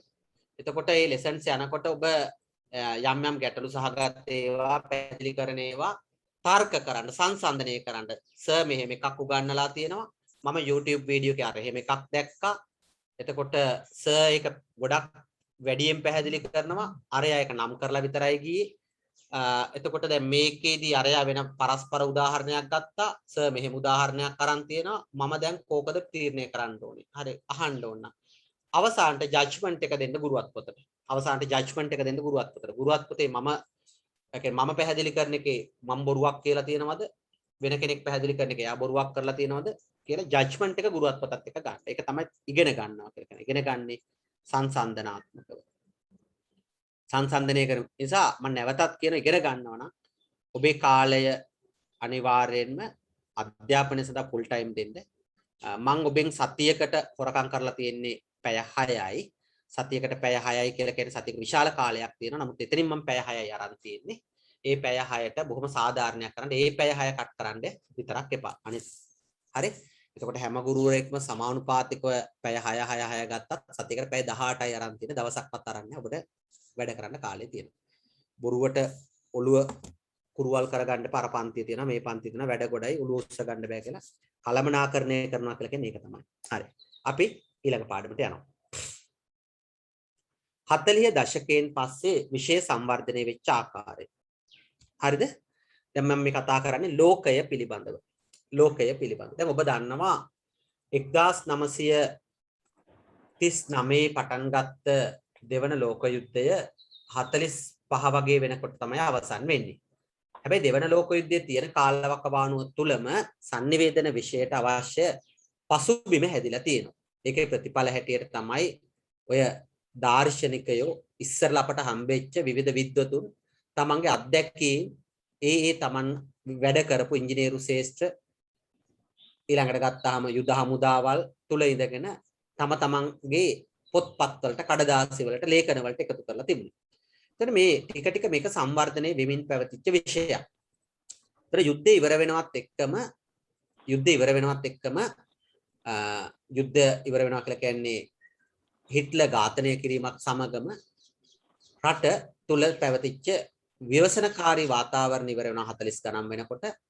මේ 40 ගණන් වෙනකොට ඉවර වීමත් එක්කම sannivedana මාධ්‍යයට ටිකක් ලොකු වැඩක් තියෙන්න ගන්නවා. ඒ තමයි අර යුද මානසිකත්වයේ වෙනින් වසර 6ක් සමාජයට තොරතුරු සම්පාදනය කරපු මාධ්‍යය දැන් ඒ මානසිකත්වයෙන් ජනතාව මුදව ගන්න අපි කියනවා ඒකට රිලැක්සින් ප්‍රෝග්‍රෑම්ස් කියලා. එහෙමත් නැත්නම් සිතිල කරන වැඩසටහන් කියලා. කියන්නේ මේගොල්ල යුද මානසිකත්වයෙන් මුදවගෙන සාමාන්‍ය සමාජයකට අවතීර්ණ කරන sannivedana වපසරියක් නිර්මාණය කිරීම එකක්. දෙක ආකල්ප වෙනස් කිරීම, යුද මානසිකත්වයේ සිට මානුෂීය පදනමකට ආකල්ප වෙනස් කිරීම.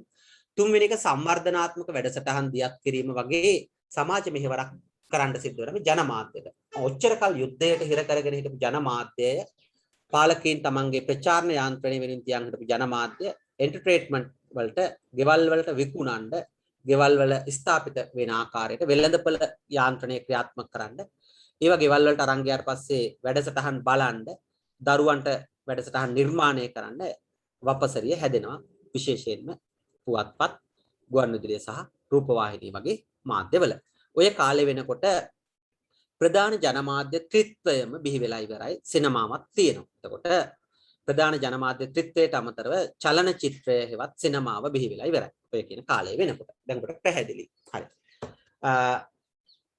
ඊළඟට දුවේ පුතේ ඔය කාලයෙන් පස්සේ කොහොමද මේක දැන් සංවර්ධනය වුණේ කියන එක තමයි අපි දැන් කතා කරගෙන ලියා ගන්න. 1940 දශකයේදී දශකයක් කියන අවුරුදු 10ක් මම හැමදේම කියලා දෙන උගන්නනකොට දශකයේදී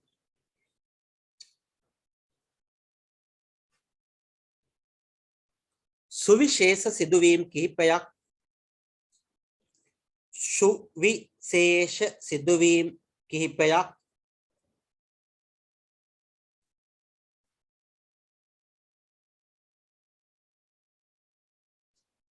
සිදුව ඇත සිද්ධ වෙලා තියෙනවා.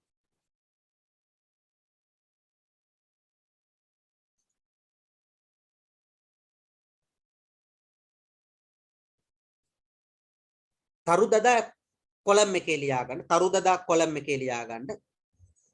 පළවෙනි තරුව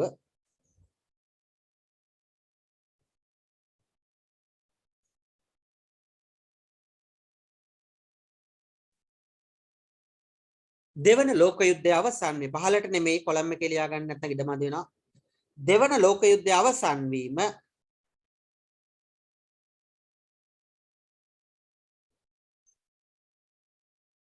කමා දෙවෙනි තරුව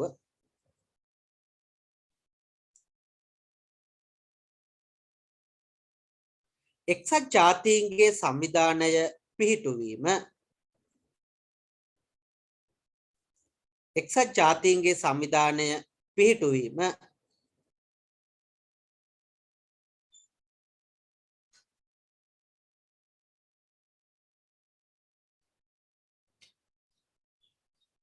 තුන්වෙනි එක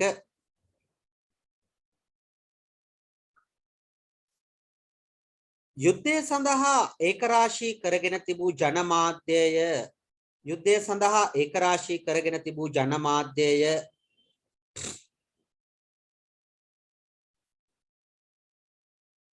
සංවර්ධනය සහ විනෝදාස්වාදය වෙනුවෙන් යොමුවීම සර් ආයි චුට්ටක් කියන්නකෝ. යුද්ධය සඳහා වෙන් වෙලා තිබිච්ච ජනමාධ්‍යය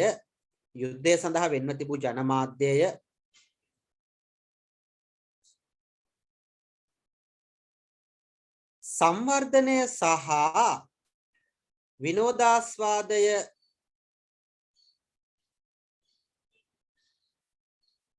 සඳහා යොමු වී තිබීම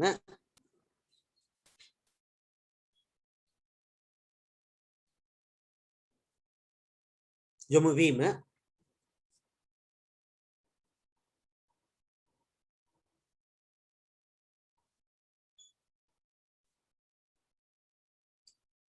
ඊළඟට ඒකම ලියා ගන්න. විවිධ විෂය ශාස්ත්‍ර මගින් පෝෂණය වූ sannivedanaya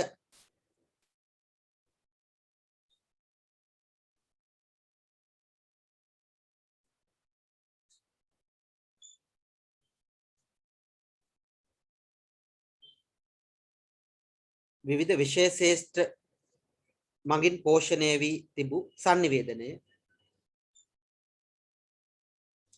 ස්වාධීන විෂයක් ලෙස ස්ථාපිත වීම. ස්වාධීන විෂයක් ලෙස ස්ථාපිත වීම.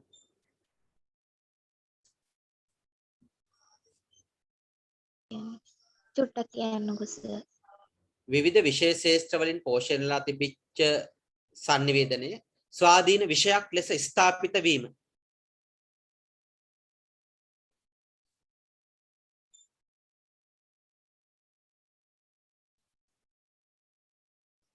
ඊළඟට ලියා ගන්න ඒකෙම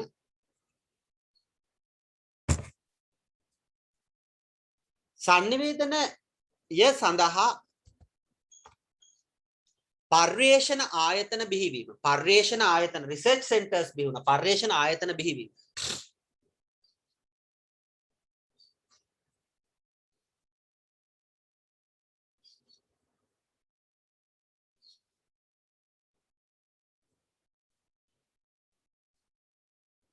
විශ්වවිද්‍යාල තුල මෙය අධ්‍යයන පාඨමාලාවක් ලෙස එක්වීම. විශ්වවිද්‍යාල තුලට මෙය අධ්‍යයන පාඨමාලාවක් ලෙස එක්වීම. විශ්වවිද්‍යාල තුලට මෙය අධ්‍යයන පාඨමාලාවක් ලෙස එක්වීම.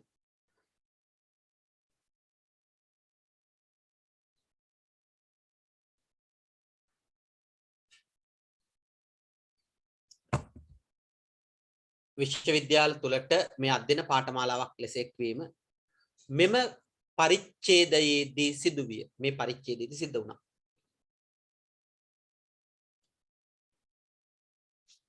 එතන highlight වෙන්න ලියා ගන්න තියෙන ඉඩ චුට්ටේ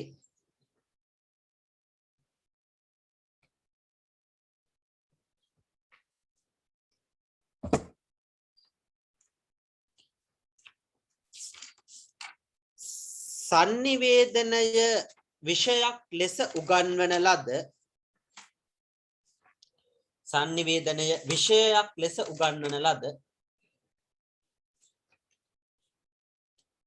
ලොව පළමු විශ්වවිද්‍යාලය වූයේ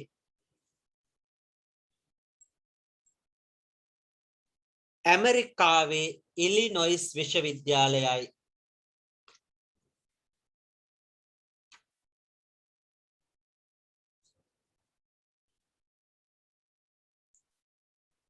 ඇමරිකාවේ ඉලිනොයිස් විශ්වවිද්‍යාලයයි.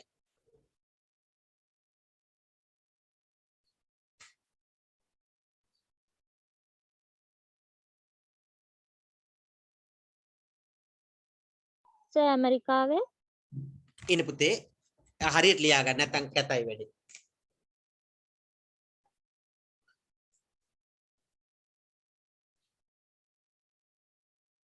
ඉලිනොයිස්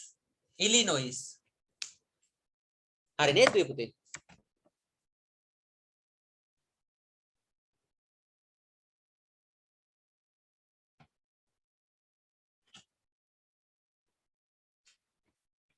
හරි නේද පුතේ? හරි සර්. හරි. ඇමරිකාවේ ඉලිනොයිස් විශ්වවිද්‍යාලය. හරි. එතකොට මේ විෂය සංවර්ධනය වෙන්න බලපාපු සිද්ධාන්ත කීපයක් තමයි දුවලා පුතාලා දැන් ඔය තරු ලකුණු දාලා ලියාගත්තේ. එතකොට ඔයාලට ඒ පුළුවන් වෙන්න ඕන ඔය තරු ලකුණක්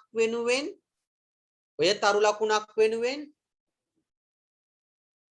රූල් 3ක් 4ක් පෝෂණය කරගන්න. ඒක ඉතින් ශක්‍යතාවය. ඒකට කියන්නේ උදාහරණයක් ඇටියට දෙවන ලෝක යුද්ධය සම්බන්ධයෙන් රූල් 3ක් 4ක් ඕනේ වුණොත් ලියා ගන්න. එක්සත් ජාතීන්ගේ සංවිධානය සම්බන්ධයෙන් රූල් 3ක් 4ක් ලියා ගන්න. ඊළඟට ගත්තාම යුද්ධය සඳහා භාවිතා කරපු ජනමාධ්‍ය ජනතාව වෙනුවෙන් ජෝන් රීඩ් සාමිවරයා දුන්නා කියලා ටිකක් එක පෝෂණය කරගන්න. යුද්ධයෙන් පස්සේ ජනතාවගේ තොරතුරු සම්පාදනය, අධ්‍යාපනය, විනෝදාස්වාදය, ඒ කියන්නේ එන්ටර්ටේන්මන්ට් සහ ඉන්ෆර්මේෂන් වලට මේ ජනමාධ්‍ය ගෘහස්තව කේන්ද්‍රගත වුණා කියලා කියා ගන්න. ඊට පස්සේ සංවර්ධනාත්මක යුද්ධය විනාශ වෙලා තිබිච්ච සමාජය තුල භෞතික සම්පත්, මානව සම්පත් සහ ඊළඟට ගත්තාම භෞතික සම්පත්, මානව සම්පත් සහ ස්වභාවික සම්පත් නැවත කළමනාකරණය කරන්න සංවර්ධනාත්මක සංදේශ බිහි වුණයි කියන කාරණේ කියා ගන්න. විවිධ විෂයන්ගෙන් මේ sannivedana විෂය පෝෂණය වෙලා තිබ්බේ එක විෂයක් බවට විල්බර් ශ්‍රාම් කියන විද්වතා පත් කළයි කියලා කියා ගන්න. ඊළඟට මේක උපාධි පාඨමාලාව දක්වා විෂයක් හැටියට ඇමරිකාවේ ඉලිනොයිස් විශ්වවිද්‍යාලයේ පළවෙනියට ආරම්භ කරයි කියලා කියා ගන්න. රූල් 3-4 පෝෂණය කරගන්න අපට ශක්්‍යතාවය තියෙන්න ඕනේ. මම හිතනවා ඒක ඇති කියලා. මොකද මේ තරම් කතා කරපු තොරතුරුත් එක්ක. ඒක තමයි කෙනෙක්ගේ අර අපි කියන්නේ මේ පරිණත බව. එහෙම නැත්නම් අපි කියන්නේ කෙනෙක්ගේ ක්වොලිටි එක හැදෙන්නේ ඒකත් එක්ක. දැන් අපි බලමු ඉස්සරහට. පුතේ මම සමහර වෙලාවට ඔබේ WhatsApp සමූහය වෙත එක තොරතුරු එවනවා. සමහර දරුවෝ මගෙන් රිප්ලයි කරලා අහනකොට සමහර දරුවෝ අහන ඒ තොරතුරු කියවන්නේ නැහැ. ඉස්සෙල්ලාම හොඳට මතක තියාගන්න මම ඔබට අනවශ්‍ය හෝ කරදරකාරී ආකාරයට මට හම්බෙන හැම මගුලම මම එවන්නේ නැහැ. මට එහෙම එවනවා නම් මට දවසට ඔබට තොරතුරු 25ක් විතර WhatsApp වලට එවන්න පුළුවන්. මම එහෙම එවන්නේ නැති හේතුව අංක 1 මම විශ්වාස කරන ඔබේ ජංගම දුරකථනය ඔබ අඩුම ගෲප් 5ක් 10ක් එක්ක ඉන්නවා. ඒ ගෲප් 5ක් 10කින් එක ගෲප් එකකින් මැසේජ් 5 ගානේ ආවොත් 10ක් වුණොත් 50යි. ඒක කරදරකාරී. මම ඒක පිළිගන්නවා. මොකද මටත් ඊට වඩා මැසේජස් දවසට එන නිසා මම ඒක පිළිගන්නවා. ඒ නිසා මම අත්‍යවශ්‍යම දෙයක් විතරමයි ඔබට යොමු කරන්නේ. ගොඩක් වෙලාවට අර දේශනේ මේ දේශනේ කියලා හම්බෙන හැම මගුලකම ලින්ක් එක එවන්නේ නැහැ. දරුවන්ට වගකීමෙන් ගන්න වැදගත්ම දේශනයක් තියෙන ලින්ක් එකක් තමයි ඌවත් එවන්නේ. ඒකට ඒක බලන්න නැතුව ඉන්න මේක බලන්න. එක. ඊළඟට සමූහයට මොනවා හරි මම පණිවිඩයක් දැම්මොත් ඒක වගකීමෙන් දාන්නේ. උදාහරණයක් හැටියට ගත්තොත් නිබන්ධ ලබා ගන්නා ක්‍රමවේදය, මුදල් ගෙවන ක්‍රමවේදය, මුදල් ගෙවුවට පස්සේ රිසිට් එක එවන්න ඕන ක්‍රමවේදය. හරි? ඊළඟට ඒකේ දුරකථන අංක දෙක ඒක හරියට කියවලා අවබෝධ කරගන්න. මම ඒක බොහොම සංවිධිතව දානවා. ඒ කියන්නේ ආවට ගියාට කෑලි කෑලි දාන්නේ නැහැ. එක මැසේජ් එක ටයිප් කරලා එක දාන එක කමියුනිකේෂන් වල ලක්ෂණයක් පුරුදු වෙන්න. හරි? ඊළඟට ගත්තාම යම් ආකාරයක පාඩමක් පිළිබඳ ප්‍රොමෝෂන් කරන ඇඩ් එකක්, ඒ කියන්නේ ප්‍රචාරණ ඇඩ් එකක් දැම්මොත් දාන්නේ ඒක මගේ ආර්ථික වාසියටම නෙමෙයි ඔබට ඒක ගිලිහෙයි කියන බයට දාන්නේ. ඒ කියන්නේ උදාහරණයක් ඇටියට මේ පාඩම ඔබට ගිලිහුනොත් ඒක අපරාධයක්. මේ පාඩම ගිලිහුනොත් අපරාධයක්. හරි සෙනසුරාදා ෆ්‍රී සම්මන්ත්‍රණයක් කරන එකට ඇඩ් එක දාන්නේ එහෙම නැත්නම් ලින්ක් එක දානකොට ප්‍රචාරණාත්මක යමක් කියලා දාන්නේ ඒක අවධාරිත වෙන්න. අවධාරිත කියලා කියන්නේ ඒක ඔබේ ඔළුවට යන්න කාවදින්න. ඒකට ඒවා කියවන්න. නොකියව බෑ. එතකොට දැන් සමහර කට්ටිය මේ මම දන්නවා ගෲප් එකට එන මැසේජස් 20ක් 25ක් වෙනකල් කියවන්නේ නැහැ. එහෙම කියවන්න දෙන්න බෑ. එන වෙලාවේ ඒක කියවලා පැත්තකින් තියාගන්න. එන වෙලාවේ කරන්න දෙන එක ඇටෙන්ඩ් කරගන්න. හරි ඒක තමයි සාමාන්‍ය කරන්න ඕනේ. පෙරහැර ගියාට පස්සේ ඒක ඕපන් කරලා වැඩක් නැහැ. ඊයේ රාත්‍රියේ තිබිච්ච සෙමිනාර් එක මම දැන් දවස් 5කට විතර කලින් ඉන්ෆෝම් කළා. ඊයේත් ඉන්ෆෝම් කරා දෙපාරක්.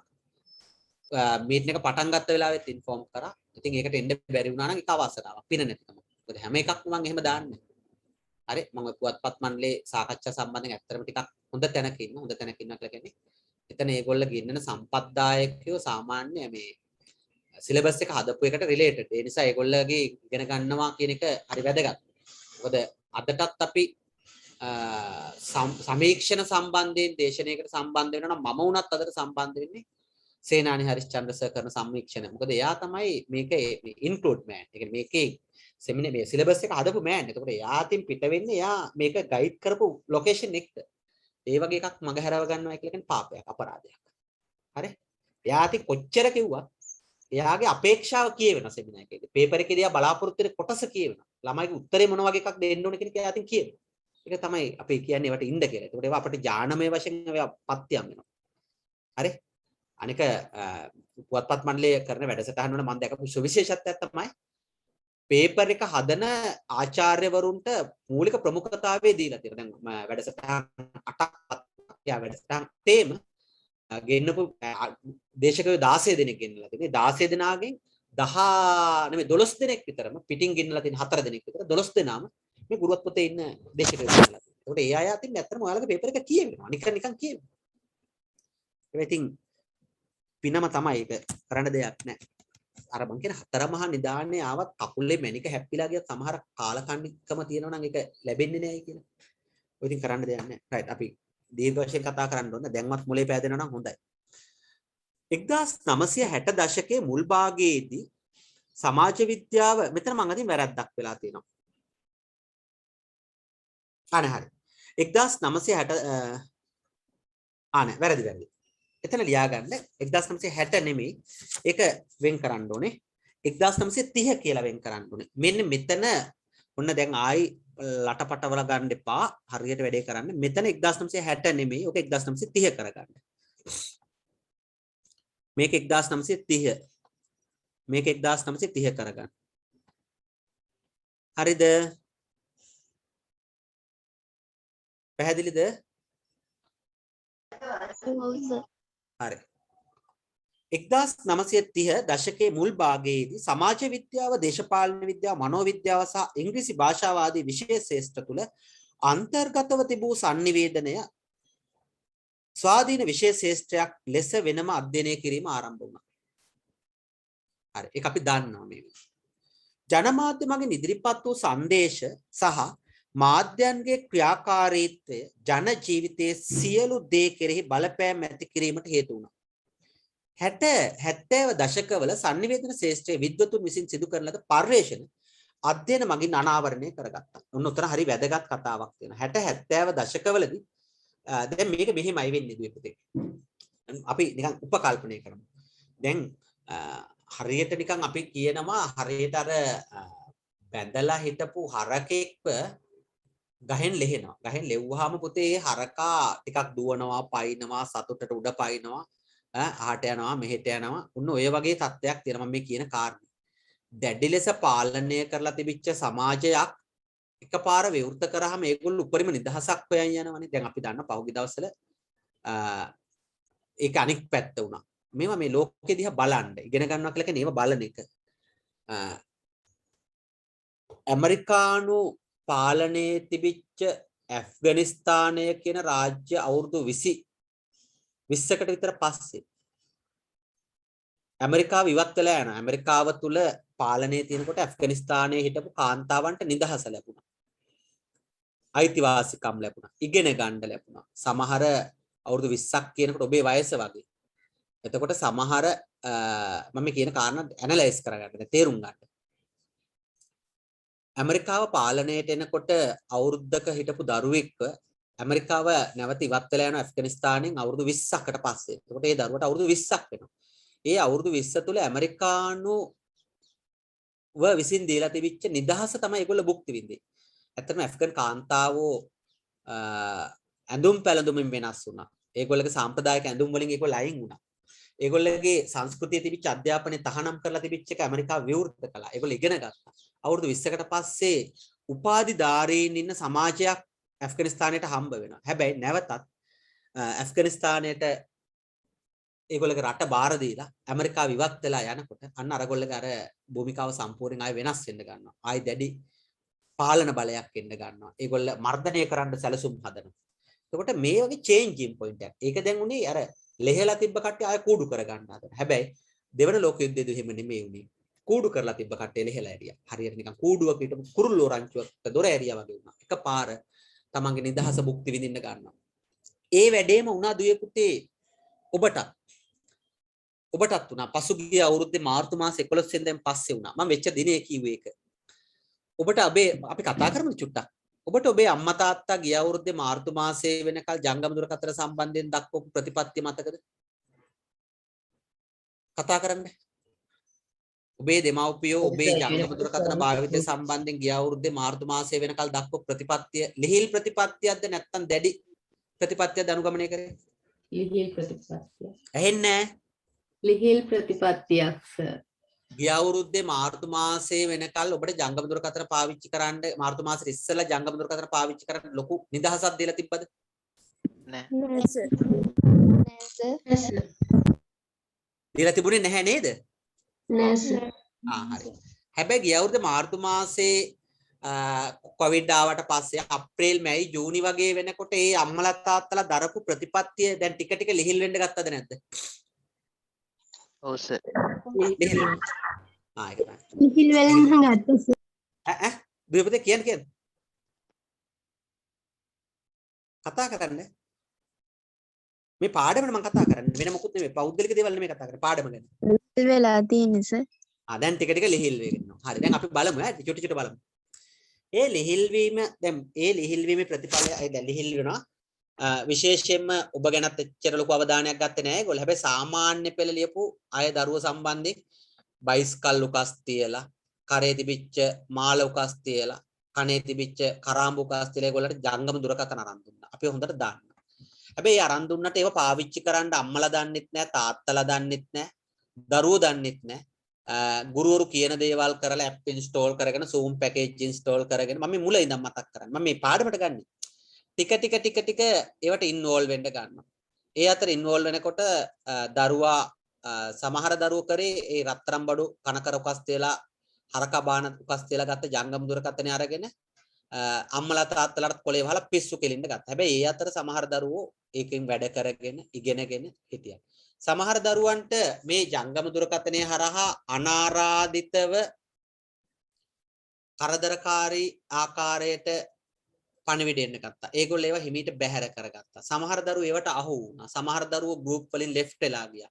සමහර දරුවන්ට පෙම්වතුන් මුණ ගැහුණා. සමහර දරුවෝ විනාශ වෙලා ගියා. සමහර දරුවෝ අසභ්‍ය අසම්මත දේවල් වලට මේකෙන් ලැබියාවක් දක්වන්න ගත්තා. ඊළඟට ගත්තාම සමහර දෙමව්පියෝ මම වගකීමෙන් දන්නවා අරන් කනකර උකස් තියලා අරන් දුන්න ජංගම දුරකථනේ පොළවේ ගහලා විනාශ කළා. එහෙම වෙන්න ඇද්ද? උනේ නැද්ද?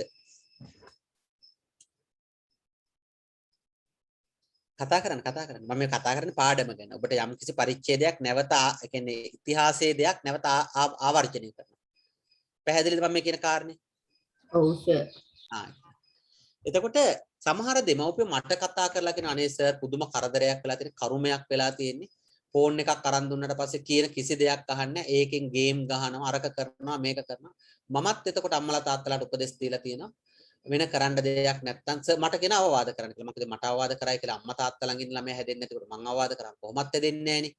ඒ නිසා මං එක දෙයක් එක සමහර අම්මලාට කියලා දෙනවා අම්මේ කරන්න තියෙන එකම එක වැඩයි තියෙන්නේ. උන් ඔය ෆෝන් එක පොළවේ ගහන්න. ඒතකොට ළමයා හදාගත්ත හැක් කියලා. ඒත් ඒ අම්මලා කියනවා ඒක නම් ඇත්ත සර්. මට පාඩු වෙන්නේ රුපියල් 20000යි. ඊට වඩා මට ළමයා වටිනවා. මං එහෙමනම් සර් ඒක හරි කරනවා කියපු ළමයි අම්මලා තාත්තලා හිටියා. හරි. උන් ඔය தත්ත්වයේම පුතේ 1940 දශකයෙන් පස්සේ ඔය යුරෝපීය සමාජය තුලත් ඇති වුණා. අර දැඩි සීමා කරලා තිබිච්ච ජනමාධ්‍යය දැඩි ලෙස පාලනය කරලා තිබෙ ජනමාධ්‍යය ගෙදරට ගෙනල්ලා දැම්මා. ගෙදරට ගෙනල්ලා දැම්මම අනික් පැත්තෙන් සංදේශ විකාශය කරන කට්ටියත් අසීමාන්තික සංදේශ විකාශය කරන්න පටන් ගත්තා. නිර්මාණකරු. දැන් මේවා බලනවා. දෙමව්පියෝ බලනවා, ළමයි බලනවා. කාමුකත්වයේ, ලිංගිකත්වයේ, ප්‍රචණ්ඩත්වයේ ඔක්කොම යනවා. හරි 40 දශකයෙන් පස්සේ සමාජය තුල ඇතිවෙච්ච තත්ත්වය යුරෝපය තුල. ඒකම තමයි ඔය 2020 මාර්තු මාසයෙන් පස්සේ ලංකාවේ සමාජය තුලත් ඇති වුණේ. ලංකාවේ සමාජය තුල ඇති වෙලා දැන් නම් ඒකේ හොඳ නරක කතා කරලා ගුරුවරු යම් දේවල් පොළඹවලා ශික්ෂණයකට ඇවිල්ලා තියෙනවා. අන්න අර කියන සමාජයක් ඇති වෙන්න ගන්නවා. ඒ හරහා දැන් වෙච්ච දේ කතා කරගෙන යමු. ඔන්න මේ තියෙන වෙච්ච දේ ඒ සමාජයේ වෙච්ච දේ මම මෙතන කියන්නේ. බලන්න. විශේෂයෙන් රූපවාහිනී මාධ්‍ය දරුවන් කෙරෙහි ඇති කරන බලපෑම පිළිබඳ මහාචාර්ය විල්බර්ස්ට්‍රාම් වැනි විද්වතුන් සහ විශ්වවිද්‍යාල පර්යේෂණ කණ්ඩායම් විසින් සිදු කරන පර්යේෂණයන් ඇසුරින් අධ්‍යයනයේ ගැඹුරින් සාකච්ඡාවට ලක් වුණා. අපේ රටෙත් එහෙම වුණා. අපේ රටෙත් වුණා. මේ ජංගම දුරකථන දීම සම්බන්ධයෙන් ගේම් ගහන එක සම්බන්ධයෙන් වැඩි වෙලාවක් ඒවා මෘදුකාංග බලාගෙන ඉන්න එක සම්බන්ධයෙන් ඊළඟට ශ්‍රව්‍යාබාධ ඇති වෙන ආකාරය සම්බන්ධයෙන් දෘශ්‍යාබාධ ඇති වෙන ආකාරය සම්බන්ධයෙන් ඊළඟට ගත්තාම මේවයින් අනාරාධිත සංදේශ ඇවිල්ලා දරුවන්ගේ ලිංගිකත්වය සහ කාමුකත්වය ව්‍යාප්ත වෙන එක සම්බන්ධයෙන් දීර්ඝ කතිකාවන් ඇති වෙන්න ගන්නවා. අපි ඒවා දැක්කා. මෙන්න මේ ආකාරයට ලෝකයේ මේ වගේ කාරණා සම්බන්ධයෙන් විශේෂ අවධානයක් යොමු කරපු කාලයක් තිබුණා. ඔන්න ඔය වෙනකොට ඒ අයට ජංගම දුරකථන නෙමෙයි එතන ඉන්වෝල්ව් උනේ. එතන ඉන්වෝල්ව් උනේ අර යුද්ධයට හිර කරලා තිබිච්ච ජනමාධ්‍ය ගෙදර ගෙනල්ලා දාපු එක. බලන්න. මහාචාර්ය විල්බර්ස්ට්‍රාම් විසින් රූපවාහිනී මාධ්‍ය පිළිබඳව සිදු කරන ලද ප්‍රථම පර්යේෂණ වාර්තා ඉදිරිපත් කරමින් එයා ප්‍රකාශ කරනවා. ළමයිගෙන් සමාජ සම්බන්ධතා දුරස් වීමට අන්න දැන් මේක ඔබට ආදේශ කරගන්න. ඔබේ තියෙන ගුණයහපත්කම දුරු වෙන්න. ඔබේ තියෙන ක්වොලිටි එක නැති වෙන්න. හරිද? ඔබේ තියෙන ගෙදරත් එක්ක තියෙන සම්බන්ධය නැති වෙන්න, අම්මා තාත්තට දක්වපු ගරුත්වය නැති වෙන්න, සහෝදරයොත් එක්ක කරපු සමාජානුයෝජනය නැති වෙන්න මේ ජංගම දුරකථනය හෙනයක් වුණා කියලා අම්මා තාත්තා චෝදනා කරනවා. ඒ වගේම අර 1940 දශකයේදී විල්බර්ස්ට්‍රාම් හොයාගෙන කියනවා මෙන්න මේ දරුවන්ගේ මේ චර්යාත්මක වෙනස්කම් ගණනාවක් ඇති වෙන්න බලපෑවා මෙන්න මේ රූපවාහිනිය කියලා ඇනලා පෙන්නනවා. එතකොට අම්මලා තාත්තලා හරියට කලබල වුණා ඒ කාලේ. ඔබේ අම්මා තාත්තා ඔබේ ජංගම දුරකථනය අරන් දුන්නාට පස්සේ ඒගොල්ලෝ සතුටින් හිටියේ නෑ. ඒගොල්ලෝ වෙවුල හිටියේ. ඒගොල්ලෝ බීතියෙන් හිටියේ. මේකෙන් මේ කෙල්ල මොන අකරතැබ්බයක් කරගන්නද? මේකෙන් මේ කොල්ලා මොන විනාශයකට යයිද? මේකෙන් මූ බලන්නේ මොනවද? මේකි බලන්නේ මොනවද කියලා දන්නේ නැතුව ලොකු විනාශයක හිටියේ. ඒගොල්ලෝ ලොකු තැති ගැම්මක හිටියේ. හැබැයි ඒ තැති ගැම්ම අර මේ වත්මන් සමාජයේ පරිශ්‍රකය හොයලා පෙන්නවා වගේම රූපවාහිනී ප්‍රවෘත්ති වලට කියනවා, පත්තරවල යනවා, දෙමව්පියෝ කතා කරනවා වගේ මේවා හොයලා බලන්න කියනවා වගේම අර සමාජයේදී විල්බර්ස්ට්‍රම් ඇඟිල්ලෙන් යනවා පෙන්නවා. උඹලගේ ගෙදරට ටීවී එක ආවට පස්සේ දරුවෝ මෙන්න මේ වගේ භයානක තත්ත්වයන්ටපත් වෙන්න පුළුවන් අවධානය යොමු කරන්න. එයා කියනවා සමාජ සම්බන්ධතා දුරස් වීම රූපවාහිනී භාවිතය අතර සම්බන්ධතාවයක් වතර හයිලයිට් කරගත්තොත් හොඳයි. ඒ කියන්නේ දරුවෙක්ගේ ක්වොලිටි එක නැති වෙන එකයි රූපවාහිනිය භාවිතය අතර ලොකු සම්බන්ධයක් තියෙනවා කියලා විල්බර්ස්ට්‍රම් ඇඟිල්ලෙන් යනලා පෙන්වනවා. එයා නිකන් නෙමෙයි යා කියන්නේ රිසර්ච් එකක් කරලා කියන්නේ. දෙමව්පියන් සමග අඬදබර කරගන්නා දරුවන් තමගේ නොරිස්සුම් සහගත හැඟීම් වලින් පලා යාමට සිත් වේදනාවන් අමතක කර ගැනීමට රූපවාහිනිය නැරඹීමට යොමු වන බව තවත් පරීක්ෂණයකින් පෙන්වනවා. අම්මලා බනිනකොට පාඩම් කරපන් කියලා බනිනකොට ෆෝන් එකක් අරන් ඇඳට යනවා. ෆෝන් එකක් අරන් ගිහලා කාමරේ දොර වහ ගන්නවා. අම්මලා මොකක් හරි කියනකොට මූණ දෙක කරගෙන ගිහිල්ලා ෆෝන් එක කනේ ගහගෙන ඉන්නවා. අන්න අර තත්ත්වයේ නැවත සිදු වෙනවායි යන හැඟීමෙන් ආයෙත් සිද්ධ වෙන්න ගන්නවා. හරි? අන්න එතකොට විල්බර්ස්ට්‍රාම් කියනවා රූපවාහිනී කියන්නේ අර චිත්ත පීඩාවන් වලින් පලා යන්න විකල්පයක් හැටියට මේගොල්ලෝ මේක තෝරගන්නවා. හරියට ආයෙත් අපිට ජනසන්නිවේදනයේ තියෙනවා නිස්කර්ෂණය මතක ඇති ජනසන්නිවේදන ප්‍රයෝජන හතරක් තියෙනවා කියලා. විකල්පයකින් තවත් විකල්පයක් වෙත යොදා ගන්න ජනමාධ්‍ය අපි පාවිච්චි කරනවා. වගේම ඔබට තියෙන පීඩනයන් දුරු කරගන්න ඔබ ජංගම දුරකථනයට යනවා. ජංගම දුරකථනයේ ඔබ ඒකේ ආක්‍රමණශීලී සංදේශයන් වලට යනවා. ගිහිල්ලා ගෑනු ළමෙක් පිරිමි ළමෙක් එක chat එකකට සෙට් වෙනවා. ඒ chat එක නවතින්නේ කොතනින්ද කියලා දන්න. හැබැයි ඔබ ඒකට සෙට් උනේ මොකද්ද? අර අම්මා තාත්තා කියන දේවල් පිළිගන්න අකමැති වෙලා නොරිස්සුම් සහගත භාවය නිසා තමයි අර වැඩේට සෙට් වෙන්නේ. ඒකේ අනන්තය විනාශයක්. ඊළඟට ඔබ ඔන්න YouTube page එකකට යනවා ගිහින් බලනවා. ඒකේ අනන්තය විනාශයක්. ඔබ යනවා කාමුක දර්ශන බලන එකට. ඒකේ අනන්තය විනාශයක්. ඔබ යනවා වෙනත් ආකාරයක Facebook වලට. ඒකේ අනන්තය විනාශයක්. අන්න මේ වගේ මහාචාර්ය විල්බර්ස්ට්‍රාම් රූපවාහිනිය සම්බන්ධයෙන් කිව්වා මෙහෙම දෙයක් තියෙනවා පොඩ්ඩක් දරුවෝ පරිස්සම් කරගන්න කියලා ඒ කාලේ. දැනුත් ඕක වෙනසක් නැහැ. දැනුත් පුතේ මේ මාධ්‍ය සාක්ෂරතාවයේ තියෙන බුද්ධිමත් දරුවෝ විතරයි බේරෙන්නේ. අනිත් කට්ටිය සම්පූර්ණයෙන්ම මේකෙදි එන ගන්නවා.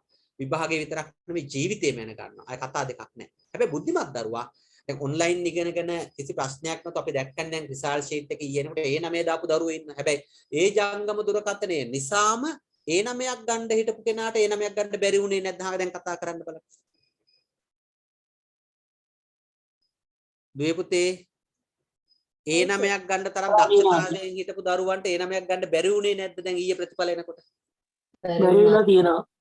බැරි වෙලා තියෙනවා. දැන් එතකොට අම්මලා තාත්තලා ඒකේ චෝදනාව පවරනවා ඇති ඉස්කෝලේ ගියෙත් නෑ ඉතින් කමක් නෑ. හැබැයි ඇත්ත කාරණේ ඒක නෙමෙයි උනේ. අර ඩිවයිස් එකට අනුවර්තනය වුණාට පස්සේ ඒ ළමයාගේ චර්යා රටාවන් වෙනස් වෙනවා. ඔබ ඒක පිළිගන්නවද නැද්ද? පිළිගන්නවා. ඒක උනේ පුතේ. දැන් මේ ඔබ හොඳට වැඩ කරගෙන ආපු දරුවෝ මේ ඩිවයිස් එකට අනුවර්තනය වුණාට පස්සේ ඔබේ දවසේ අනවශ්‍ය කාලයක් ඒ ඩිවයිස් එකත් එක්ක ගත කරනවා. ඉස්සර එහෙම කරේ නැහැ. ඉස්සර නවකතා කියපු ළමයි දැන් නවකතා කියවන්නේ නැහැ. ඉස්සර හොඳ ටෙලිනාට්‍ය බලපු ළමයි දැන් එහෙම කරන්නේ. දැන් මොකද කරන්නේ? කාමරයට වදිනවා විතරක් නෙමෙයි දොරත් වහ ගන්න. දොර වහ ගන්න විතරක් නෙමෙයි දොර ලොක් කරනවා. දොර අරින්නෙත් පැය දෙකකට විතර පස්සේ. හරි? ඒතර ඒ වගේ රැයට ජංගම දුරකථනය කොට්ටේ ළඟ තියාගෙන දෙක තුන වෙනකල් බලන උදේ 6ට පන්තියට එන්න බැහැ. දැන් මේ අනුවර්තනය වෙලා තියෙන වැරදි චර්යාවක්. දැන් භයානකයි මේ තත්ත්වය. මේ අන්න ඒ තුනක් අරගන්න ඉන්න ළමයා මේ භූමිකාවෙන් ඒ තුනක් නොගන්නවා. හැබැයි ගන්න බැරි වෙලා හිටපු ළමයා චර්යාවන් වෙනස් කරගෙන ගන්න පෙළඹෙනවා. මේක තියෙන්නේ අර භාවිතය පිළිබඳ ප්‍රශ්නයක්. භාවිතය පිළිබඳ ප්‍රශ්නයක්. ඒක යුරෝපීය සමාජයේ අර රූපවාහිනිය සම්බන්ධයෙන්ම ආවා. දැන් මම දන්න පෞද්ගලික හිතවත්කම් තිබිච්ච කට්ටිය ඒ 9 ගන්න හිටි කට්ටියට ඒ 9 ගන්න බැරි වුණා. හේතුව ඒගොල්ල මේ ජංගම දුරකථනයත් එක්ක උපරිම අනන්ත නිදහසක් භුක්ති විඳපු කට්ටිය. හැබැයි මේ උපකරණයෙන් ඉගෙනගෙන ඒ 9 ගත්ත කට්ටියත් හිටියා. එතකොට එහෙම දෙකක් මේකේ තියෙනවා. බලපාන මේ අවුරුද්ද තුළ. ඒ නිසා මේක පරිස්සම් කරගන්න පාලනයේදී ශික්ෂණයක් ඇති කරන දැන් බලමු. පෙන්සිල්වේනියානු විශ්වවිද්‍යාල පර්යේෂණ කණ්ඩායම දුව පුතේ මේක ආයෙත් අමතක කරන්න එපා. දැන් ආයෙත් සම්බන්ධයක් තියෙනවා. මහාචාර්ය විල්බර්ස්ට්‍රාම් ඇති කරන ලද ප්‍රථම රිසර්ච් පෙන්සිල්වේනියානු විශ්වවිද්‍යාල පර්යේෂණ කණ්ඩායම විසින් ප්‍රචණ්ඩ ක්‍රියා සහිත හා රහිත රූපවාහිනී වැඩසටහන් නරඹන එක කණ්ඩායම් දෙකකට ඉදිරිපත් කළා. ළමයි යුනිවර්සිටි එකෙන් සිලෙක්ට් කරගන්නවා. සිලෙක්ට් කරලා හැමදාම ළමයිට කියන කාටුන් බලන්න කොහාට හරි එන්න කියලා. කාටුන් බලන්න එන්න කියලා. එක ළමයි හොඳට අහගන්න මේක රිසර්ච් කරන්නේ කොහොමද කියලා. එක ළමයි 50කට පෙන්නන ප්‍රචණ්ඩකාරී සහිත රූපවාහිනී වැඩසටහන් තියෙනවා. පෙන්නන එක ළමයි 50ක් දාලා පෙන්නන. හැමදාම ඒගොල්ලන්ට කියනවා අම්මලා තාත්තලා දැනුවත් කළා. එන්නකො අපි මේ යුනිවර්සිටි එකේ රිසර්ච් එකක් කරනවා. ඔයාගේ දරුවෝ එවන්න. අපි ඒගොල්ලන්ට කාටුන් පෙන්නනවා. ඒ ළමයි 50ට හැමදාම සති දෙකක් තුනක් මාසයක් ප්‍රචණ්ඩකාරී කාටුන් පෙන්නන්න ගන්නවා. තවත් ළමයි 50ක් ගෙන්නන ඒගොල්ලන්ට ප්‍රචණ්ඩකාරීත්වයෙන් තොර කාටුන් පෙන්නන වෙනම වෙලාවක. දැන් මේගොල්ලෝ කණ්ඩායම් දෙකක්. එකම කණ්ඩායම් නෙමෙයි කණ්ඩායම් දෙකක්. හරි? මේ යුනිවර්සිටි එක කරපු රිසර්ච් එක. සහිත සහ රහිත පෙන්නවා. හරි දැන් ඔබටත් එහෙමයි. ඔබේ ඩිවයිස් එක දැන් ඔබමනේ පාලනය කරගන්නේ. එතකොට ඔබේ ඩිවයිස් එක තුල දැන් අම්මලා තාත්තලාට ඒකට එබෙන්නත් බෑනේ. මොකද පාස්වර්ඩ් දාලා තියෙනවා. ස්ක්‍රීන් එකට එකයි, ඔන් කරන්න එකයි, ඇප් එකකට යන්න තව එකයි. ඊළඟට ගත්තාම chat box එකට යන්න lock එකයි paste app එකයි දෙකයි. ඔහොම ඔක්කොම දාලා තමයි ඔබ ඒක සුරක්ෂිත කරන්නේ. මම හිතන්නේ ඒක තමයි ලොකුම දේපල හැටියට සුරක්ෂිත කරන්නේ. හැබැයි ඒ app ඒ කියන්නේ lock දාන එක තමයි විනාශය. මේක අමතක කරන්නත් එපා. හරි. එතකොට access වෙන්න බෑ. හැබැයි දැන් රූපවාහිනිය නම් ඒ සමාජය තුළ අම්මලාට බලන්න පුළුවන් නේ දරුවා මොනවද බලන්නේ කියලා බලන්න පුළුවන්. මේක එහෙමත් බෑ. එතකොට මේකෙදි මේගොල්ලෝ හොයා ගන්නවා මහාචාර්ය විල්බර්ස් මේක කියනවා රහිත හා සහිත කාටුන් ළමයිට බලන්න දුන්නා. මහාචාර්ය විල්බර්ස්ට්‍රාම් සිය පර්යේෂණ අධ්‍යයන මගින් ඉදිරිපත් කළ තහවුරු කරන්න සමත් වුණා. මෙහිදී පෙන්සිල්වේනියානු විශ්වවිද්‍යාල පර්යේෂණ කණ්ඩායම විසින් රූපවාහිනී ප්‍රචණ්ඩ ක්‍රියා සහිත වැඩසටහන් නැරඹීම නිසා ළමයි තුළ ප්‍රධාන වශයෙන් වෙනස්කම් තුනක් සිද්ධ වෙන බව පෙන්වලා දුන්නා.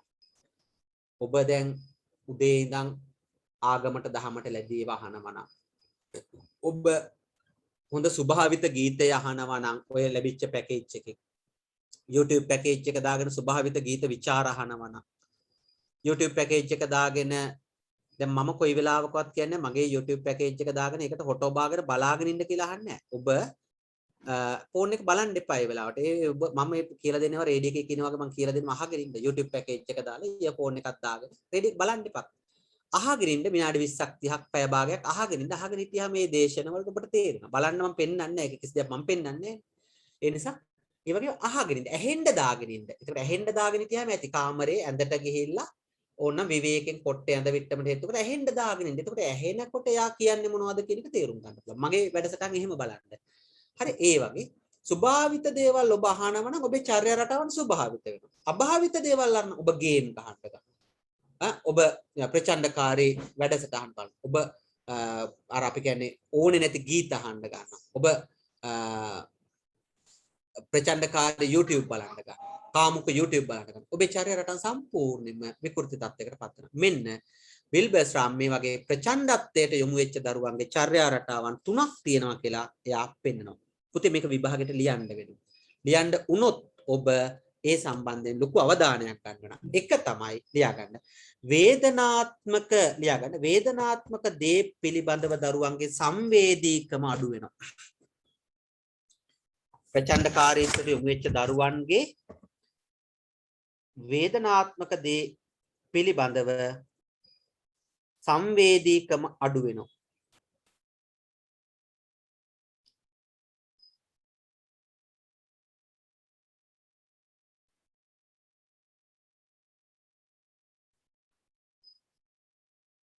හරි පුතේ ඒ කියලා කියන්නේ හොඳට තේරුම් ගත්තොත් මට ඔයාලට තවත් ටිකක් කියලා දෙන්න පුළුවන්. වෙන මොනවා හරි දෙයක් මේ මෙහෙම මං කියලා දෙන්න මම කියන දේවල් හොඳට අහගෙන ඉන්න හරිය. මං හරි ඒක කියන්නේ අහගෙන ඉන්න උදාහරණ දෙන්නේ මේ ඔබේ ජීවිතේ. අකුණු ගහනකොට කන් දෙකේ ඇඟිලි ගහගත්ත ඔබ සර්පෙක් කෙනකොට මූණ වහගත්ත ඔබ ඊළඟට මොකක් හරි ටීවී එකේ කවුරු හරි ගහ ගන්නකොට ඇස් දෙක වහගත්ත ඔබ කාටුන් එකේ බෝම්බයක් ගහනකොට ඇස් දෙක තදට පියාගෙන හිටපු ඔබ දැන් එහෙම නැහැ. දැන් ඔබ අකුණු ගහනකොට අකුණට ගලක් ගහන්න වගේ ඉන්නවා. ඊළඟට ගත්තාම කාගේ හරි බෙල්ල කපනකොට ඒක රස විඳ විඳ බලන්න පුළුවන් වෙලා ඉන්නවා. මොනවා හරි හැඟුම්බර කතාවක් කියනකොට චූටි කාලේ ඇස් දෙකෙන් කඳුළු කඩාගෙන වැටිච්ච ඔබේ ඒ හැඟිම්බර භාවය නැති වෙලා යනවා. අන්න විල්බර්ස්ට්‍රාම් කියනවා මේ සංවේදී භාවයෙන් ඉන්න දරුවෝ ප්‍රචණ්ඩකාරී බවට පත් වෙනවා. මේ ප්‍රචණ්ඩකාරී වැඩසටහන් වලට නිරාවරණය වෙනකොට දවසේ වැඩි පැය ගන්න කියන එක යා හොයාගන්න. ඒකෙදි දෙමාපියන් සලිත වෙලා යනවා ඒ කාලේ. අද දෙමාපියෝ සලිත වෙනවා වගේ තමයි එදත් දෙමාපියෝ සලිත වෙලා යනවා. භීතියටපත් වෙනවා. සංවේදී භාවය දරුවන්ගෙන් අඩු වෙනවා. දරුවන් ටිකක් ප්‍රචණ්ඩකාරී දැඩි ප්‍රතිපත්තිධාරී පුද්ගලයන් බවට පත් වෙනවා කියලා කිව්වා මේගොල්ලෝ කෙල්ලිලා යනවා. දෙක. ඒක හරිය නේද ලියාගත්තා නේද? දරුවනේ දෙක. දරුවන් ඔවුන් ජීවත් වන පරිසරය හා අංක 2 ලියාගන්න දරුවන් ඔවුන් ජීවත් වන පරිසරය හා අවට ලෝකය පිළිබඳ බියක් ඇති කරගනි. දරුවන් ජීවත් වන පරිසරය දරුවන් ඔවුන් ජීවත් වන පරිසරය හා අවට ලෝකය පිළිබඳව බියක් ඇති කරගන්නවා. බියක් ඇති කරගන්නවා. බය වෙනවා. බීතියක් ඇති කරගන්නවා. මම ඒක දරුවන් ඔවුන් ජීවත් වන පරිසරය සහ අවට ලෝකය පිළිබඳව බියක් ඇති කර ගැනීම.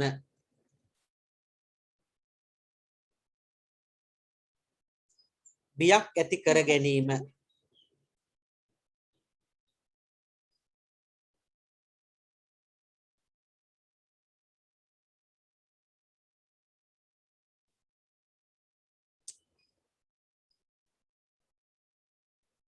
හරි ඒක අහගන්න. පුතේ මම මේ කියන වචනේ ටිකක් ඔලුවට අරන් තේරුම් අරගන්න. අපි උදාහරණයක් ගන්නෙ. ඔයාලට පුළුවන් නම් පුතේ රාත්‍රී කාලයේ මම නිකන් මේ කියන කාරණේ ඉතාමත් ප්‍රචණ්ඩකාරී ගහමරා ගන්න ඉතාමත් ප්‍රචණ්ඩකාරී ගහමරා ගන්න අහගෙන ඉන්න නයි පොළොංගු වෙන ඇනකොන්ඩලා මතු වෙන ප්‍රචණ්ඩකාරී එකක් රැට බලන්නකෝ. රෑ සාමාන්‍ය 10ට විතර එකක් ඔය ඉන්ටර්නෙට් එකේ දාගෙන බලන්න බලලා ඊට පස්සේ පුළුවන් නම් බලලා ඉවර වෙලා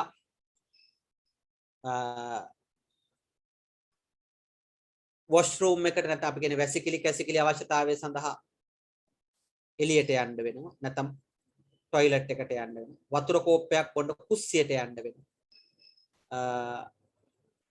දැන් ඒ වෙලාවට ඔබට ඒ වතුර කෝප්පයක් බොන්න කුස්සියට යන්න එළියට දොර ඇරගෙන ගිහිල්ලා බාත්රූම් එකට යන්න ටොයිලට් එකට යන්න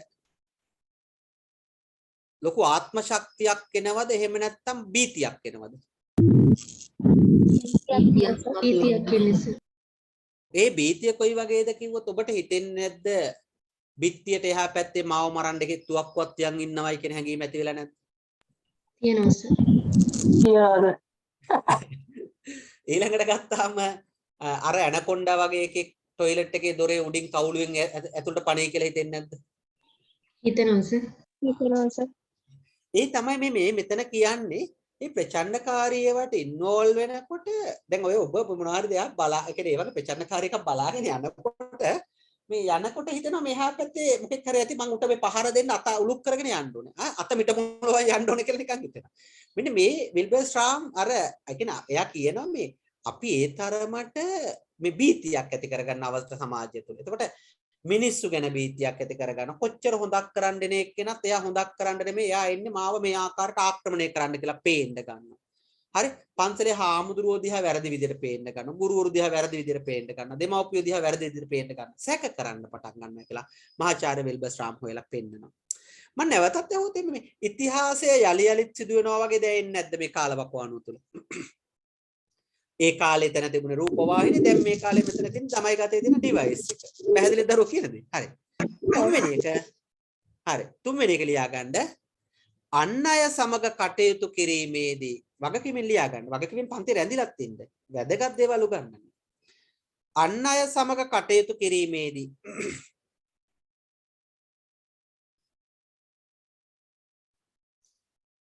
ඉක්මනින් ආරවුල් ඇති කර ගැනීමටත් දරුවන් තුල නැඹුරුවක් ඇති බව පෙන්වයි.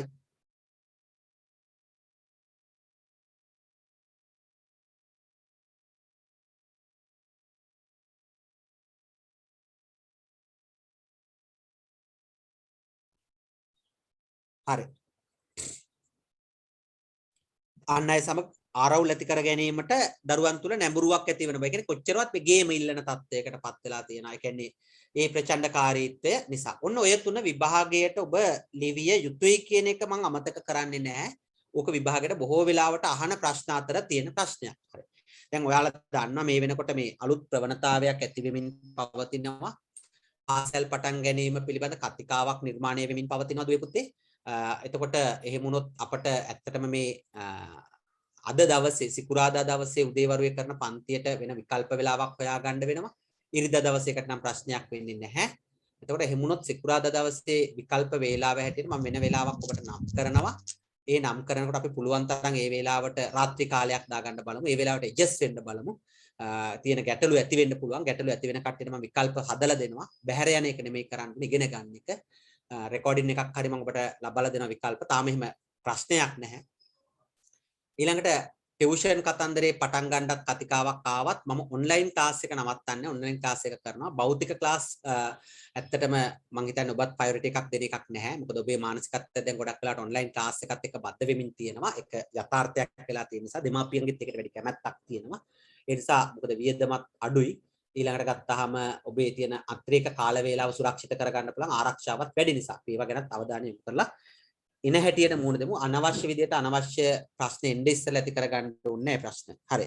ලියා ගන්න තියෙන ඊළඟට මාධ්‍ය මගින් සමාජයේ වෙත සිදු කරන ලබන බලපෑම අධ්‍යයනය කිරීම සම්බන්ධයෙන් සිදු කළ පර්යේෂණ අධ්‍යයන හේතුවෙන් සංනිවේදන ශේෂ්ඨය තවදුරට අන්න පුතේ විල්බර්ස්ට්‍රාම් ඔය කරුණු ටික හොයලා එළියට දැම්මා විතරයි. හොඳට අහගන්න. විල්බර්ස්ට්‍රාම් ඔය කරුණු ටික හොයලා දැම්මා විතරයි එළියට. සංනිවේදනය පිළිබඳව සමාජයේ තිබිච්ච උනන්දුව අඩු වුණාද වැඩි වුණාද? වෙන්න ඇත්තේ මොකද්ද කියලා කල්පනා කරන්න. වැඩි වෙන්නේ නැති මොකක්වත් නෑ පුතේ. ගිනි ගන්න ඇති 4 කොන 2 කොන පත්තු වෙන්න. දැන් අම්මලාට එහෙම මේ වෙලාවේ කිව්වොත් එහෙම මොනවාද ඔන්ලයින් වලින් ඉගෙන ගන්න ළමයිගේ මෙහෙම වුණා අන්ධ වුණා කන් ඇහෙන්නේ නැතුව ගියා මොංගල් වුණා කියලා කිව්වොත් එහෙම අම්මලා කියන ඉගෙන ගන්න නැතුව ගෙවල් වලට ඉටපල්ලා කියලා කිසිදු විභාගයකින් තොරව. හැබැයි ඉතින් එහෙම වෙලත් නෑ, බොරුවට කියනවා. හැබැයි මෙහෙම අනවශ්‍ය විදියට ඕනවට වඩා ඕනම දෙයක් හොඳ නැහැ. දුෂ්චාබාධ ඇති වෙන එක වළක්වන්න බෑ. ඒකට මම උනත් කියන්නේ ඔබට YouTube එකේ එහෙම බලනකොට ගුරුවරයෙක් උගන්වන වෙලාවේ ගානක් හදන පැහැදිලි කිරීමක් කරන එකක් වගේ බලන් ඉන්න වැරෙන අනිත් ඒවා බලන්න දෙයක් නෑ. ස්ක්‍රීන් එක දිහා බලන් ඉන්න ඕන කමන්නේ. ඉයර්ෆෝන් එකක් දාගෙන අහගෙන ඉන්න. ඒක තමයි හොඳම. ඉයර්ෆෝන් එකත් ഘോഷාකාරී නෑ, නිකන් ඇහෙන්න දාගෙන ඉන්න. ඒක තමයි හොඳම වැඩේ. හරි. දැන් ලියා ගන්න. 50 දශකයෙන් පසු ජාතීන්ගේ සංවිධානය එක්සත් ජාතීන්ගේ සංවිධානය කියන්නේ ජාතීන්ගේ සංවිධානය නැවත ලෝක යුද්ධයක් ඇති නොවීමට පදනම සකස් කරන ලදී.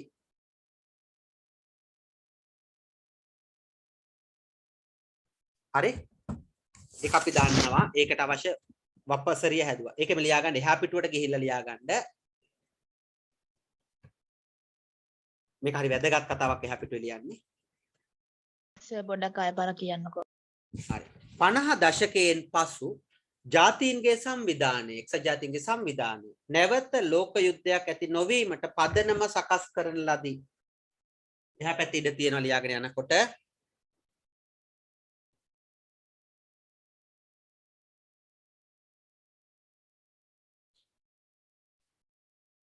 ඒ සමගම යුද්ධයෙන් බිඳ වැටුණු රාජ්‍යයන්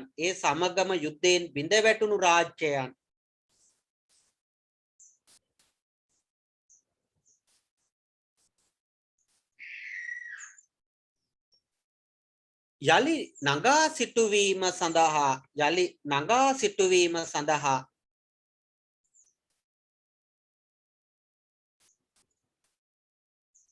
සංවර්ධන sannivedanaya ක්‍රියාත්මක කරන ලදී.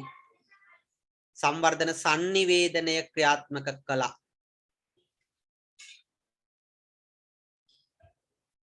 අපි අපිට පාඩමකුත් ඉගෙන ගන්න තියෙනවා ඒක ගැන නවවෙනි පාඩම සම්වර්ධන sannivedanaya කියලා කියන්නේ පුතේ ආකල්ප වෙනස් කරන sannivedana ක්‍රමෝපායක්. එතකොට යුද්ධයෙන් ගරා වැටිච්ච ලෝකයේ අලි නගා සිටීමට පුද්ගලින්ගේ ආකල්ප වෙනස් කරන sannivedana attitudes change එකක් තමයි සම්වර්ධන sannivedana ව්‍යාපෘතියක් කියලා කියන්නේ. right. ඒක තේරුම් අරගත්තා නම් හරි. 70 දශකය වන විට 70 දශකය වන විට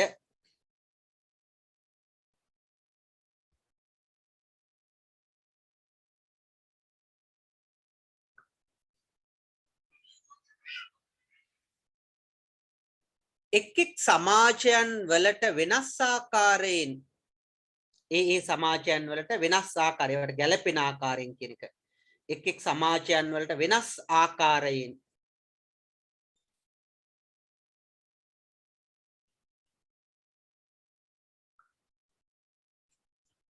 sannivedanaya බලපෑම් කර ඇත sannivedanaya බලපෑම් කර ඇත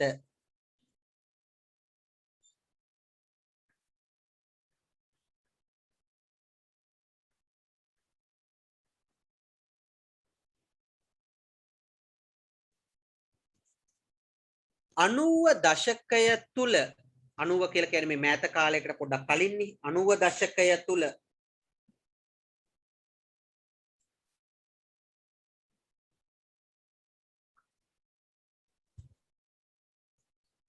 අංකිත තාක්ෂණයේ ආගමනයත් සමග අංකිත තාක්ෂණය කියලා කියන්නේ ඩිජිටල් වර්ල්ඩ් එකක් වෙනවා අංකිත තාක්ෂණයේ ආගමනයත් සමග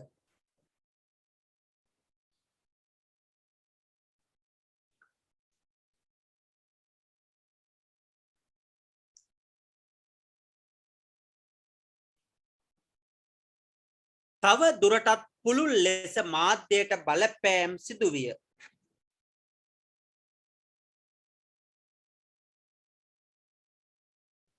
තව දුරටත් පුළුල් ලෙස මාධ්‍යයට බලපෑම් සිදුවිය කරන්නට උනා.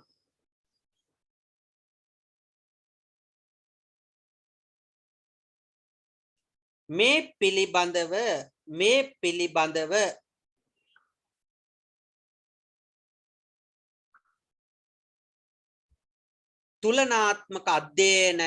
තුලනාත්මක අධ්‍යයනයක් sannivedanaya තුලින් මේ පිළිබඳව තුලනාත්මක අධ්‍යයනයක් sannivedanaya තුලින්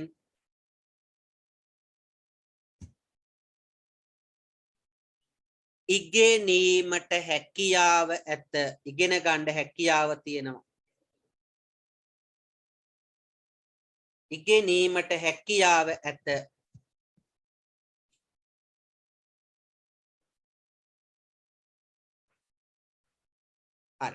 ඉවර නෑ අහගෙන sannivedana අධ්‍යයන ශාස්ත්‍රයේ මෙම ස්වභාවය කෙරෙහි සිසු අවධානය යොමු කළ යුතු වන අතර එම හේතුවෙන් sannivedana ශාස්ත්‍රයේ ඉදිරියට යාමට ජාතික හා ජාත්‍යන්තරතරයේ විවිධ අවස්ථා ගොඩනැගී ඇති බව ඔවුන් දැනුවත් කරන්න කියලා තියෙනවා.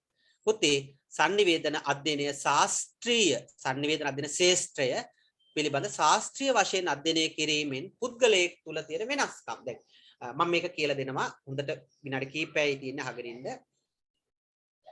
ඔබේ වයසේ දරුවෙක් වෙනත් විෂය ශාස්ත්‍ර තුනක් ඉගෙන ගන්නකොට ඒ දරුවා තුළ ඇතිවෙන චර්යාත්මක වෙනස්කම් ඒ දරුවා තුළ මාධ්‍ය පිළිබඳ ඇතිවන ආකල්පය සංදේශ පිළිබඳව තියෙන දැක්ම සංවර්ධනය පිළිබඳ සංදේශ හදන ආකාරය පිළිබඳ තියෙන දැක්ම ඊළඟට රටක sannivedana ශාස්ත්‍රයේ තියෙන බලය පිළිබඳව තියෙන දැක්ම එයාට දැනෙනවට වඩා වෙනස්ම ආකාරයකට ඔබට දැනෙන්න ගන්නවා. කලාව පිළිබඳව, ගීතය පිළිබඳව, සෞන්දර්යය පිළිබඳව, චිත්‍රපටය පිළිබඳව, මායාව පිළිබඳව, යථාර්ථය පිළිබඳව, ජනමාධ්‍ය ආයතන අයිතිකාරයාගේ ව්‍යාපාරය පිළිබඳව, ඊළඟට දැන්වීමක තියෙන බොරුව පිළිබඳව, ඊළඟට තියෙන දැන්වීමක පිළිබඳව හරය පිළිබඳව, සංදේශයක ගන්න ඕන මොනවාද, බැහැර කරන්න මොනවාද, බලන්න ඕන මොනවාද, නොබලන්න ඕන මොනවාද කියන ඔබට ශික්ෂණයක් ඇති කරනවා. ඒත් එක්කම කමියුනිකේෂන් ස්කිල් එක පිළිබඳ පර්සනැලිටි එකක් ඇති වෙනවා. කොහොමද තැනකට ගිහිල්ලා ගොනෙක් වගේ ඉන්නේ නැතුව පොරක් වගේ ඉන්නේ කියන කමියුනිකේෂන් ස්කිල් එක හැදෙනවා. රයිටින් ස්කිල් එක හැදෙනවා. ඊළඟට මේ ස්පීච් එක හැදෙනවා. ඊළඟට ගත්තාම නායකත්වයේ ලීඩර්ෂිප් එක හැදෙනවා. sannivedana අවස්ථාව තුළ අපේ නියෝජනයේ තියෙන දායකත්වය මොකක්ද කියලා දෙන්න ලැබෙනවා. මේක ඇත්තටම විෂයක් නෙමේ ජීවිතේ කොටසක් ඉගෙන ගන්න තැනක්. මෙන්න මේ කියන ටික හරහා sannivedana අධ්‍යයන ශාස්ත්‍රය පිළිබඳ ශාස්ත්‍රීය වශයෙන් නිකන් නෙමෙයි විෂයක් හැටියට ඒකක් ගන්න ඉගෙන ගන්න ගමන් මාර්ගය ඉගෙන ගත්තාම දරුවෝ තුල පුද්ගලයෙක් තුල ළමා මනස තුල අවුරුදු 2ක් ඇතුළත ලොකු චර්යාත්මක වෙනස්කමක් සිද්ධ වෙනවා. ඒකයි ඔය ඉගෙන ගත්ත දරුවෝ මේ විෂයට මේ තරම් ආදරේ. මට නෙමෙයි ආදරේ විෂයට ආදරේ. මට පොඩි ආදරයක් ඇති. විෂයට ආදරේ. විෂයට ආදරේ වෙන්නේ විෂය තුල තියෙන අපේ ජීවිතේ විනිවිදභාවය. නරක වෙනුවට යහපත් දේවල් පෙන්වන්න. එතකොට දුවේ පුතේ මෙන්න මේ කියන බොක්ස් එක ඇතුලේ කරුණු 10ක් මම ඔබට ලියන්න දෙනවා. ඒ කාරණා 10 විභාගයට ප්‍රශ්නයක් අහනවා. sannivedanය දරුවෙක් ශාස්ත්‍රීය වශයෙන් අධ්‍යයනය කළොත් එයා තුළ ඇති වෙන චර්යාත්මක වෙනස්කම් මෙන්න මේවා. ඒවයින් 4ක් විභාගයට නම් කරලා ඒවා පැහැදිලි කරන්න කොහොමද ඔබ තුළ මේ චර්යාත්මක වෙනස්කම් සිද්ධ වුණේ කියන කාරණා. ඒ නිසා 2023ට දැන් ඔය ඊයේ ප්‍රතිඵල ආපු ආදරණීය නංගිලා මල්ලිලාට නම් කියන්නේ සාම්ප්‍රදායික විෂයක් තෝරගන්න එකේ තියෙන හානිය, නවීන විෂයක් තෝරගන්න එකේ තියෙන වාසිය, ඒ අතර සමාජ විද්‍යා විෂයන් අතර sannivedanයට තැනක් දීමේ වැදගත්කම, එකකින් සිද්ධ වෙන චර්යාත්මක වෙනස පිළිබඳව පවයි දුවල පුතාලට පැහැදිලි කරලා දෙන්න. පුතේ මේකේ කියනවා මම ලියා ගන්න දෙනවා. ඒ නිසා අහගෙන ඉන්න. ජාතික හා ජාත්‍යන්තර වශයෙන් මාධ්‍ය ක්‍රියාත්මක වන ආකාරය පිළිබඳව ඔබට දැක්මක් ලැබෙනවා. ඊළඟට විචාරශීලී විදියට මාධ්‍ය පරිහරණය කළ යුත්තේ මොනවාද නොකළ යුත්තේ කියන දැක්ම ලැබෙනවා. ඊළඟට අවශ්‍ය තොරතුරු පමණක් තෝරා බේරා ගන්න හැකියාව තියෙන අර එතකොට මේ ඔබේ වයසේ අනෙක් විෂයන් කරන දරුවෝ කලෙක්ටර්ස්ලා කියන්නේ ඔක්කොම එකතු කරනවා. ඔබ එකතු කරන්නේ ඔබ අවශ්‍ය දේවල් ගන්නවා, අනවශ්‍ය දේවල් බැහැර කරනවා. කලෙක්ටර්ස්ලා නෙමෙයි ඔබ. ඊළඟට ගවේෂණශීලීත්වය හා විචාරශීලීත්වය යම් කිසි දෙයක් කිව්වම හොයාගෙන යනවා. ගීතයක අරුතක් කිව්වම මේක හොයාගෙන යනවා. ඊළඟට පුද්ගල චරිතයක් කිව්වම මේක හොයාගෙන යනවා. ඒකේ ලක්ෂණ පසුබිම හොයාගෙන යනවා. ඊළඟට ගත්තාම සින්දු ලියපු කට්ටිය ගායනා කරන රිද්ම තාල විචාරශීලීත්වය යනවා. එතකොට ටෙලි නාට්‍යයක් ගැන කතා කරාම ඒකේ හොඳ පැත්ත හොයනවා. නරක පැත්ත බැහැර කරනවා. ගවේෂණශීලී. මාධ්‍ය සාක්ෂරතාවයෙන් සන්නද්ධ වෙනවා. කල යුත්තේ මොනවාද නොකල යුත්තේ මොනවාද කියලා සාක්ෂරතාවයෙන් ඔබ සන්නද්ධ වෙනවා. ඊළඟට ගත්තාම සමාජ ජාල කොහොමද පාවිච්චි කරන්න ඕන කියලා දැනුවත් වෙනවා. අනාරාධිත මැසේජ් කොහොමද බැහැර කරන්න ඕන කියන එක පිළිබඳ දැනුවත් වෙනවා. හරි? ඊළඟට ගත්තාම යහපත් ආචාරශීලී ඵලදායී මානව අන්තර් සම්බන්ධතාව මිනි ආශ්‍රය කරන්න ඕන මොනුන්ද නොකරන්න ඕන මොනුන්ද බැහැර කරන්න ඕන යාළුවෝ කවුද ලගින් තියා ගන්න ඕන account එකේ තියා ගන්න ඕන කවුද කියන එක මානව අන්තර් සම්බන්ධ. ඒ අයත් එක්ක කොහොමද මේ සම්බන්ධතාව පවත්වාගෙන යන්නේ කියන එක අවබෝධ කරගන්න.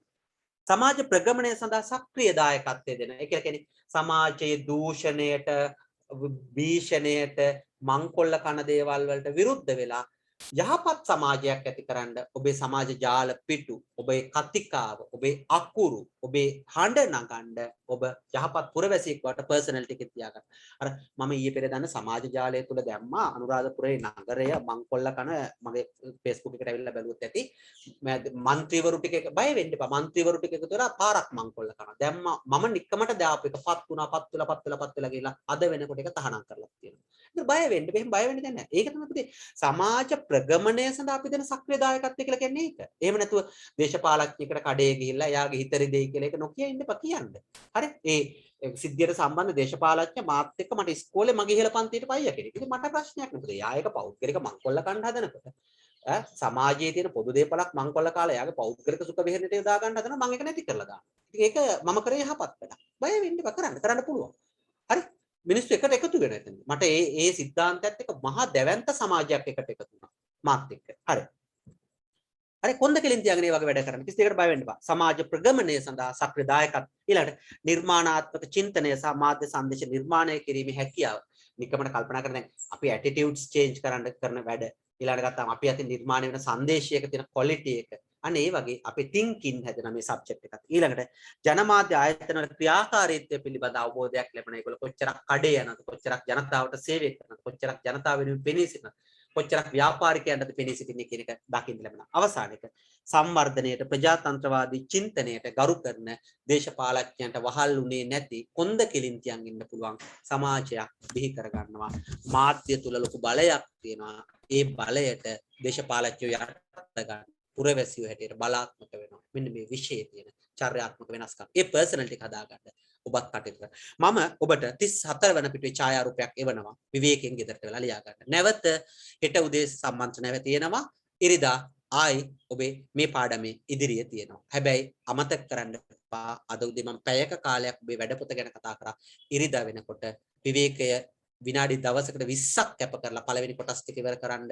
තව විනාඩි 25ක් විතර නෑ සෝරි 40ක් කැප කරලා දෙවෙනි කොටස් ටික ඉවර කරන්න. ප්‍රගමනයක් තියාගන්න. බැරිව මගෙන් අහන්න. මට කරදරයක් නෑ. මම ඔබ වෙනුවෙන් කැප කිරීමෙන් වැඩ කරන සූදානම් වෙනවා. එහෙනම් ඔබට යන්න පුළුවන් ආයිවත් දරුවන් සර්. සුබ දවසක් වේවා. අයිබෝවන් සර්. අයිබෝවන් සර් සරණයි සර්.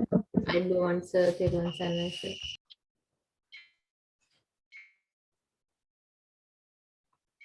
ආයි